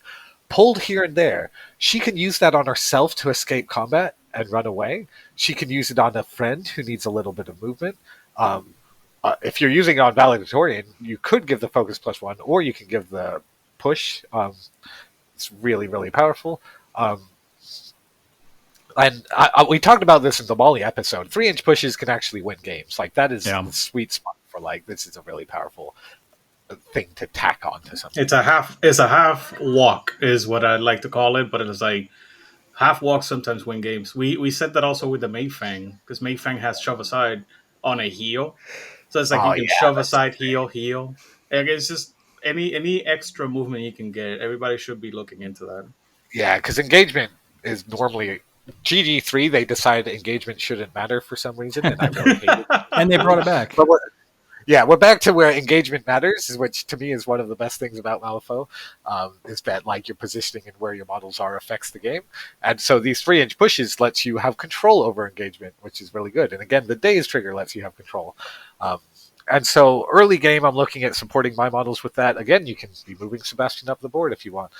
You can seduction Sebastian to walk up to the nurse, and then, or vice versa, she walks up to him. Then she can heal him, giving him an additional push and removing the distracted. It's pretty solid. Can give him the focus condition because, again, he's got that 2-3-5, which plays well with focus. It's just it's one of those models where the tools for the job is a really, really apt name for this model because every single trigger is good in the right circumstance. Smash target gains poison +2. Generically good, especially if you've got a model your opponent's really focusing on. You want to use a heal on it. You don't want to spend a severe on it because that's a bit extreme. You're hopefully flipping 1 or 2. You give it the poison +2. It survives till its next activation because it's got a heal. Then you drop a blood poisoning into it again, tops it up again. And even if it's only a blood poisoning for 3, sometimes that's worthwhile. These incidental. And again, so a lot of what we've talked about so far today is here's this incidental bit of value you're getting. And if you learn to leverage every little bit of incidental value on the crew, it's pretty insane. But again, this is why I'm like, you don't know Mcmourning 2 until you've done 20 reps with him. And then you've got the basic idea of Mcmourning 2. I've probably played somewhere between 50 and 75 games with Mcmourning 2, if I had to guess. And I still, like, during this conversation, I'm like, oh, here's something I haven't tried yet. It's just, there's so much to try with this crew, and you want to learn to leverage every bit of text. And you've got the support to make sure that you can arrange for the triggers that you need or whatever it is that you need. This crew has so much cross-crew support that you can arrange to have it. Yeah, and there's 2 other things that I want to cover, and I want to make sure we get them for the sake of trying to get this under a 2-hour episode. So the last 2 things I want to cover is there's corpse synergy that I think we need to talk about, and then just general schemes and strats. So looking at corpse synergy, I think this is where you start to look out of keyword and versatile because, like I said, in Rezzers, there's a lot of stuff that like to use corpses. So I know one of the ones we briefly talked about, but definitely sticks out to me is Bet Noir is really good with that. Also, the Bone Piles are really good with it. So I don't know if you want to talk real quick, Cackle, about some of those good corpse synergies that we see in this faction. Yeah, and last model I want to give a shout out to, which I briefly mentioned before, is Canine Remains, cost 3, Carry On Away makes a corpse, as I described earlier. More corpse or a synergy. And it's a 3-stone significant model with move 6, and if you put a Scream upgrade on, it's effectively health 5. Definitely worth a look at if you're looking at, like, I want more corpses in this build. My modern builds, I tend to use the Mindless Zombie combo over Canine Remains, but whenever I've hired Canine Remains, I've not been sad that the models in the crew. It's pretty solid. Right, so corpse markers and the synergies. The single biggest thing, which I mentioned earlier, is that the crew can, in the early game, when corpses are scarce, you want to use the corpse, use recycle, reduce, reuse to make sure that every time you use a corpse, it's replaced.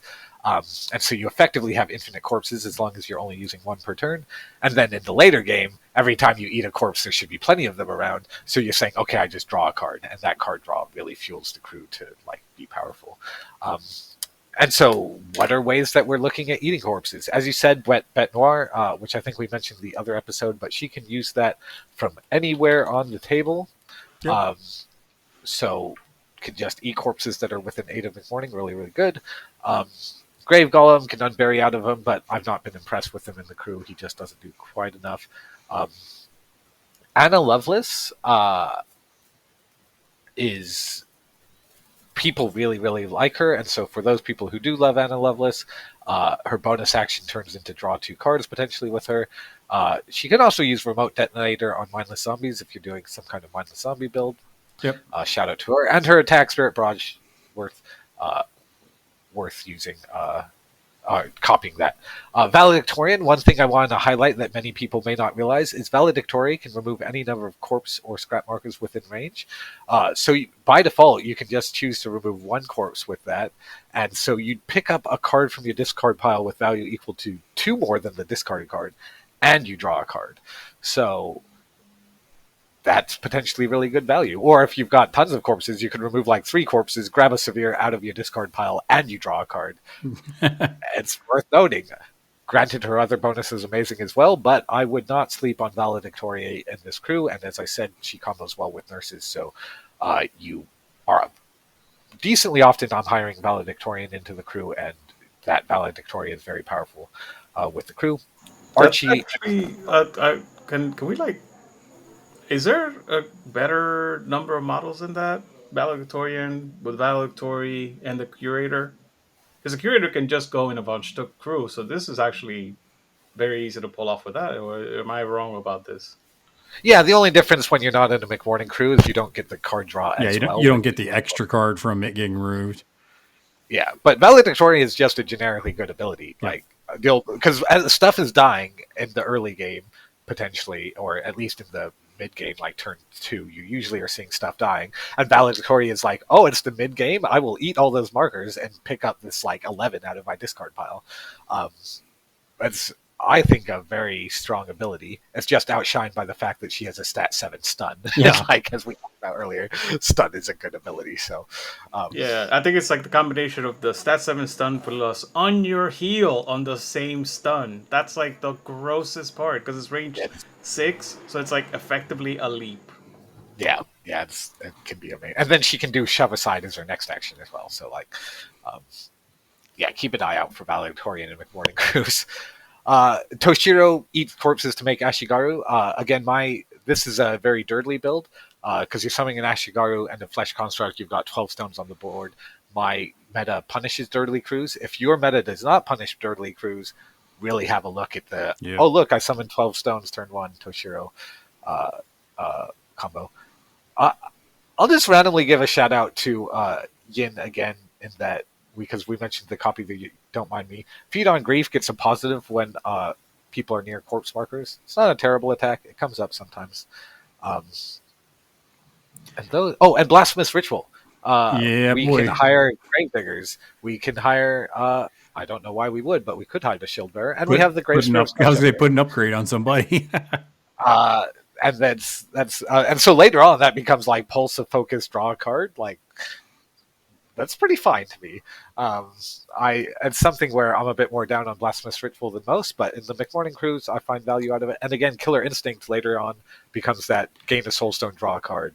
what the shit that's really I good. know people hate the bone pile model because they have a difficult time assembling them, but obviously I think they go really well. I mean, I forget. I think you were playing Nelly Dixon, and there was a bone pile just wrecking Nelly. Yeah, dude, that bone pile was actually annoying the entire game because I couldn't slow it down, and like I was playing Nelly. Nelly, you have all the conditions version, and yeah, bone piles. They should not be slept on. Yeah, so that numbskull is really good. Their defense 4 8 wounds, so crews that focus on winning the game via damage just delete them off the board. Yeah. But crews that don't, every time the bone pile, every time it resolves an action, which can be 3 times an activation, it may remove a corpse marker within aura 2 to heal 2. So like it's just healing, and it can teleport around the board with the which draws you a card. So it's like bone piles I found extremely powerful with Riva 1 back in the day when I liked playing her. And so yeah, bone pile is definitely worth experimenting. And another ruthless model for reasons. One issue is getting your corpses into a good position with the bone pile, but because of the corpse upgrade on flesh constructs, they can potentially ping it off if you want to drop a bone pile somewhere. Or if you just want to teleport them into combat or whatever, again, if it's a matchup where that numbskull is working. And this goes back to... There's also the emissary. Oh, yeah. So that's another marker synergy worth covering, which we mentioned earlier. But with the emissary, if you want to use its bonus action, it removes a coffin. So you can either drop another coffin or you can draw a card off of that. And it makes a mindless zombie, which gives you more corpses to work with. Potentially that mindless zombie can be in the middle of an enemy crew, and if you happen to be splashing poison onto it, probably not worth focusing on it. But if you get enough incidental poison on it that when it blows up, it does horrendous corpse, that's pretty good. So a lot of synergies with corpses across a lot of the faction. Yeah, and that's just look for anything that mentions corpse, and that's when we were doing. That's literally what I did. I typed into the app corpse, and that helped me remind a lot of the models that have these synergies. And pretty much all of them will have something that they can do. That is. Yeah, unfortunately, I did the same thing, and the emissary didn't pop up. But I remembered your take on him, and that's the reason why I mentioned it. Yeah. Oh, and the Gravedigger. I actually want to let's go through the Gravedigger a little bit because he makes corpses. Very useful to get the engines running. He's got that blasphemous ritual for later in the game. Happens to have Stitch Up, the Lavia Cruise Undead. I don't use it very often, but it does have a preparations trigger. It's interesting. What I fucking love on him attack-wise is the accidental rollover trigger. Like you love that trigger, man. It's so good. People really underestimate it because it's effectively 4 damage at that point, right? It's 2 damage plus another damage plus a poison, which takes 4 damage later. And delayed damage. And it's a 5-inch move, so often like he's booking it. I put Killer Instinct on him, so he's got the high mobility. But one of the things I want to mention, because we were talking about corpse synergies, is at the end of the game, all your corpses can count as schemes with a Gravedigger, which I've won games off. When I say games, a game. A game. That's exactly what I was saying. Like I remember we possibilities there. You mentioned it. Yeah. But I mean the biggest thing, even if like you're taking into account all that stuff, the Blasphemous Ritual with Mcmourning immediately means a card or a corpse. It also does. It has recent funerals. So, I mean, start a game, you automatically get 1 corpse. That's exactly what I mean. Yeah. Because of that, he automatically has a corpse. Automatically gets Blasphemous Ritual. You give everybody focus, and he gives you a card or a corpse. Like I think just 6 points for that. I think it's worth. I mean, I know that you guys are. I put a Killer Instinct on him, and so he's again 6 health like the nurse, but the difference between him and the nurse is that he can be useful at a huge range. Like first off, he moves 4 inches from his bonus, drop a corpse, move 4 inches. Then he eats that corpse, which if he's within Aura 8 of Mcmourning, that draws you a card, and he gets a Soul Stone back from it. So he's paying back his investment quite a bit. And because he can move potentially 18 inches a turn, or 23 if he's using accidental rollover, because I put the Killer Instinct upgrade, which gives the Deadly Pursuit, I just find positioning safely with him much easier than with the nurse, and he's still generating value. I think we found the not equivalent, but like he's getting close to the movement numbers of the Gearling. Yeah. Like Yeah. Yearling has some similar movement shenanigans. Yeah. So he's just, and so I tend to use him late game, and so I'm discovering that if I'm just like a little bit more conservative with him, he can hang back really for a really long time, and then then only just once book the it. game is really locked down. Yeah, and since he generates value while he's hanging back, I can find that useful, and that Well, he can take the concentrate action, Well, and you which can allows him to just do a there's a lot of there. situations like especially if you do like raid the vaults, right? You could just stick them on a back marker just as like Yeah. some cheap denial and just keep putting out, some corpses for your boys and there it is. Holy Yeah, moly! I like this model more now. I liked them before. I like them a lot more now. yeah. So that I think that covers the corpse synergies pretty well. Yeah, so I mean, talking about the strategies, I think because scheme wise, I think the crew can scheme wise pretty well, right? There's a lot of scheme markers you can put out. There's a lot of Yeah. movement that you can kill stuff. So I think the crew's pretty flexible as far as that goes. But what strategies do you think the crew either is pretty decent at or they excel at? I've played not enough GD4, especially not enough GD4 Mcmourning, so I'm going to give some guesses. Sure. I just want to put the caveat of like some things to know. But stuff that he has is it's worth experimenting with the ski marker upgrade for the Chatty. That's a really big tax on Stuff the Ballots and Cloak and Dagger, where you can just hang out near the markers. It's on plant explosives. It's not a big deal. They'll just plant the explosives outside of your Chatty aura. It's fine, I think. But Cloak and Dagger, Stuff the Ballots, it's a nice tax. It's worth experimenting with. The plant explosives, he's like got quite high mobility with his crew. Can get where he needs to go, and he's good at killing enemy scheme runners. I'd give it a go. Raid the Vaults. He's got some really good tanky builds, which I would try there. I think he's got stuff to try on all the strategies. And again, Cloak and Daggers and Stuff the Ballots, he can potentially just murder his enemies. And one of the things that Mcmourning is really good at is his crew just has a fuck ton of AP, because Kentori and Flesh Constructs both offer a lot of AP. He's got the options of Guild Autopsy, Canine Remains, and Little Gases are all cheap forms of AP. So he's just got a lot of actions with which to do the game. So Cloak and Dagger, I'm a little bit worried that they'll pick up those intel tokens and then they'll die some of those models, but it's still potentially worth trying for some of the isolated ones. Stuff the Ballots. If you put your ballots on and then they kill your model, you're not as concerned.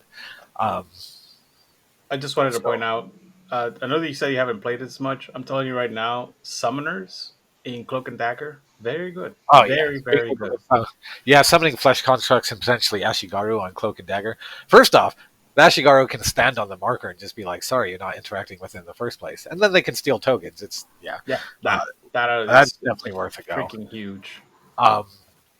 Shout out to some of the schemes. Let Them Bleed. What the fuck? This crew is amazing at Let Them Bleed. I'm not picking Let Me Bleed or Let You Bleed, except for with like Mcmourning type crews. Yeah, because so frustrating.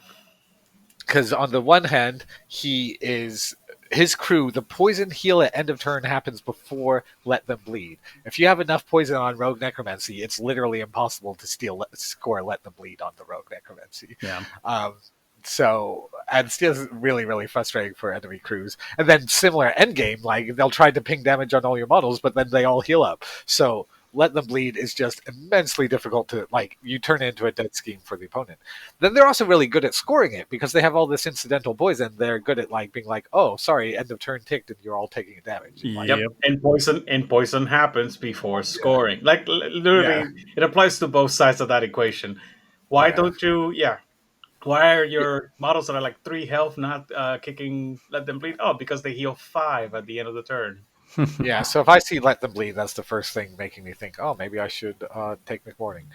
Deathbeds, he can make a corpse and a ski marker at the same time for Horrendous Corpse. Like, yeah, boy. One action. And multiple models in his crew also created with the trigger. I think you have like Dismember or like multiple models. Yeah. So he's got the Amputate, the Dismembers, like he's really good at it. Or you can also do it on the strategy marker if you're feeling funky, but yeah, I would probably most of the time just do it on corpses and you'll be fine.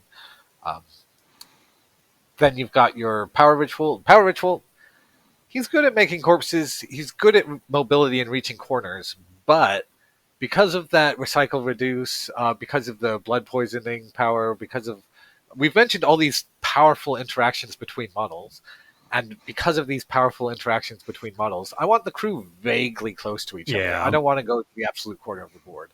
Molly, she can support stuff anywhere on the board. She's fine. I'm happy with Power Ritual on Molly. Power Ritual on Mcmourning, he's fine at it, but it's not ideal. Okay. In Your Face, I used to really dislike with Mcmourning because it meant my Rogue Necromancy had to make it to the enemy deployment zone by the end of the game. I'm now a little bit higher on it because... Oh, actually, first off, In Your Face, just do a Monos plus Archie build without the Rogue Necromancy, and come on. And send Manos off there. yeah, like Monos, you're guaranteed you're going to score one of those points. And then again, Mcmourning 2 himself is such a powerful beater, you can probably kill a high-cost model near him. Doesn't make any sense. Why is Archie 9 points, for crying out loud? Because he's a man. It makes no sense. He's an undead man. So, why are Yes, Krooligans 4? I'm telling you, Krooligans should be 6. The Rabble Rousers should be 5, and the Rabble Rousers should be 4, and the Krooligans should be 6. That's it. They should swap out the point cost on those two models.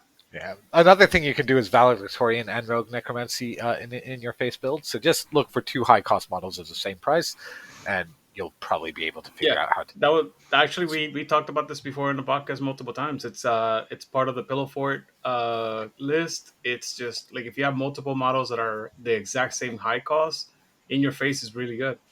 Yeah. Something we used to do last season is we do like where the highest cost model I hire is cost 7, so the enemy can't even score it. Right. I don't think Mcmourning's that good at doing it because he really needs some of those really elite beaters to kill stuff. So. What are you talking about? You just summon a bunch of flesh constructs, right? That's all you do? Yeah, like, you can do some good work, but like you're really happy to have like your elite models. Deliver a message. It's interesting. You can definitely do it with a flesh construct. That's for sure. Yeah. You can also put chatty auras near Mcmourning that make it slightly harder. I did, funnily enough, you mentioned a flesh construct. Last time I played, I used a flesh construct and I did this. It made me a little bit sad because I'd rather use the flesh construct as a missile, and I think next time, weirdly, I'm considering doing it on a Rogue Necromancy because the Rogue Necromancy is so good at pouncing strike into position, and then you just like, I'm actually going to do an interact as my final action. Sorry. Yeah, but he doesn't. What mouth is he gonna say? The Lannister send their regards. No, that's the thing. You know, he screams the message. He really delivers it. So I'm going to try that next time, I think. And at the end of the game, if the enemy master or leader is within 2 inches in line of sight of a friendly ski marker, potentially doable because you have a lot of ski markers on the board. Deliver a message endpoint is really hard to score because in my experience, what people will do is they'll just activate their master near the end of the turn and then run into a corner of the board where you don't have models. Yep. But again, you can potentially just be like, all right, well, I'll run a flesh construct over with the ski marker upgrade, and then it will ping itself with Reckless, which drops the ski marker for free. Like, yeah, so it's potentially, I think Mcmourning's probably pretty good at this. Outflank, same thing as Power Ritual? Yeah, definitely. And just looking at a lot of this, I don't see a lot of schemes that are there that you just can't go, Mcmourning can do this in some fashion. I think the corner ones are kind of the harder ones, but you could still manage them. I think you maybe lean a little bit out of keyword for that. But, yeah, the question is he good with this scheme or is he great with this scheme? Exactly. Like, he's just generally great at scoring. Hold up their forces, those flesh constructs. Like, we've got all these like little shits that are annoying to kill that we've been talking about. Really good at scoring it. Unfortunately, because of the Rogue Necromancy, he's really easy good to score. at giving it away. But hold up their forces. Monos Archie builds are more wily, harder to pin down. Potentially, you can in your face, hold up their forces, do a Monos Archie build. Probably going to find that really punishing for your opponent. Yeah, and so for the sake of staying at 2 hours. I'm going to combine several of these. Was espionage, information overload, and protected territory. He drops a fuck ton of schemes, and these all can be scored near him. Yep. Easy peasy. Sweating bullets. He has some tanky builds that are good at doing the center, and he has shenanigans to move models. Should be doable. Take prisoner. Again, he can hire like the take prisoner models. That should be fine. And snare, he makes so many incidental scheme markers your opponent won't even realize you're setting it up. Yep. And we're done. Dixon, last thoughts you have on the good doctor? Nope. I'm gonna go eat, and I'm gonna take a shower and then go eat. All right. Well, Cackle, thanks for coming on and sharing that plethora of wisdom. Any last closing thoughts before we roll up out of here? Yeah, just that Mcmourning has so many things going on that I've not really figured it all out myself, Yeah, it's and tough. so definitely like take some of these basic principles we've talked about and go apply them and figure out your own combos and interactions. Yeah. Because this crew really is all about like, oh, this ability interacts with that ability. I think his keyword is the most interesting that I want to learn in Resers. However, since I only had about 2.5 months, 3 months to get reps with Resers, I recognized that I wouldn't have enough reps before Captain Con kind of kicked off. So I decided to be like, we'll put him on the back burner. We'll dig into him after Captain Con. And I still got a few games with him, but there's a lot going on. So definitely get your reps with this keyword. All right, guys. For sure. I think with that being said, then make sure that you guys flip cards, flip tables, and we will see you all later.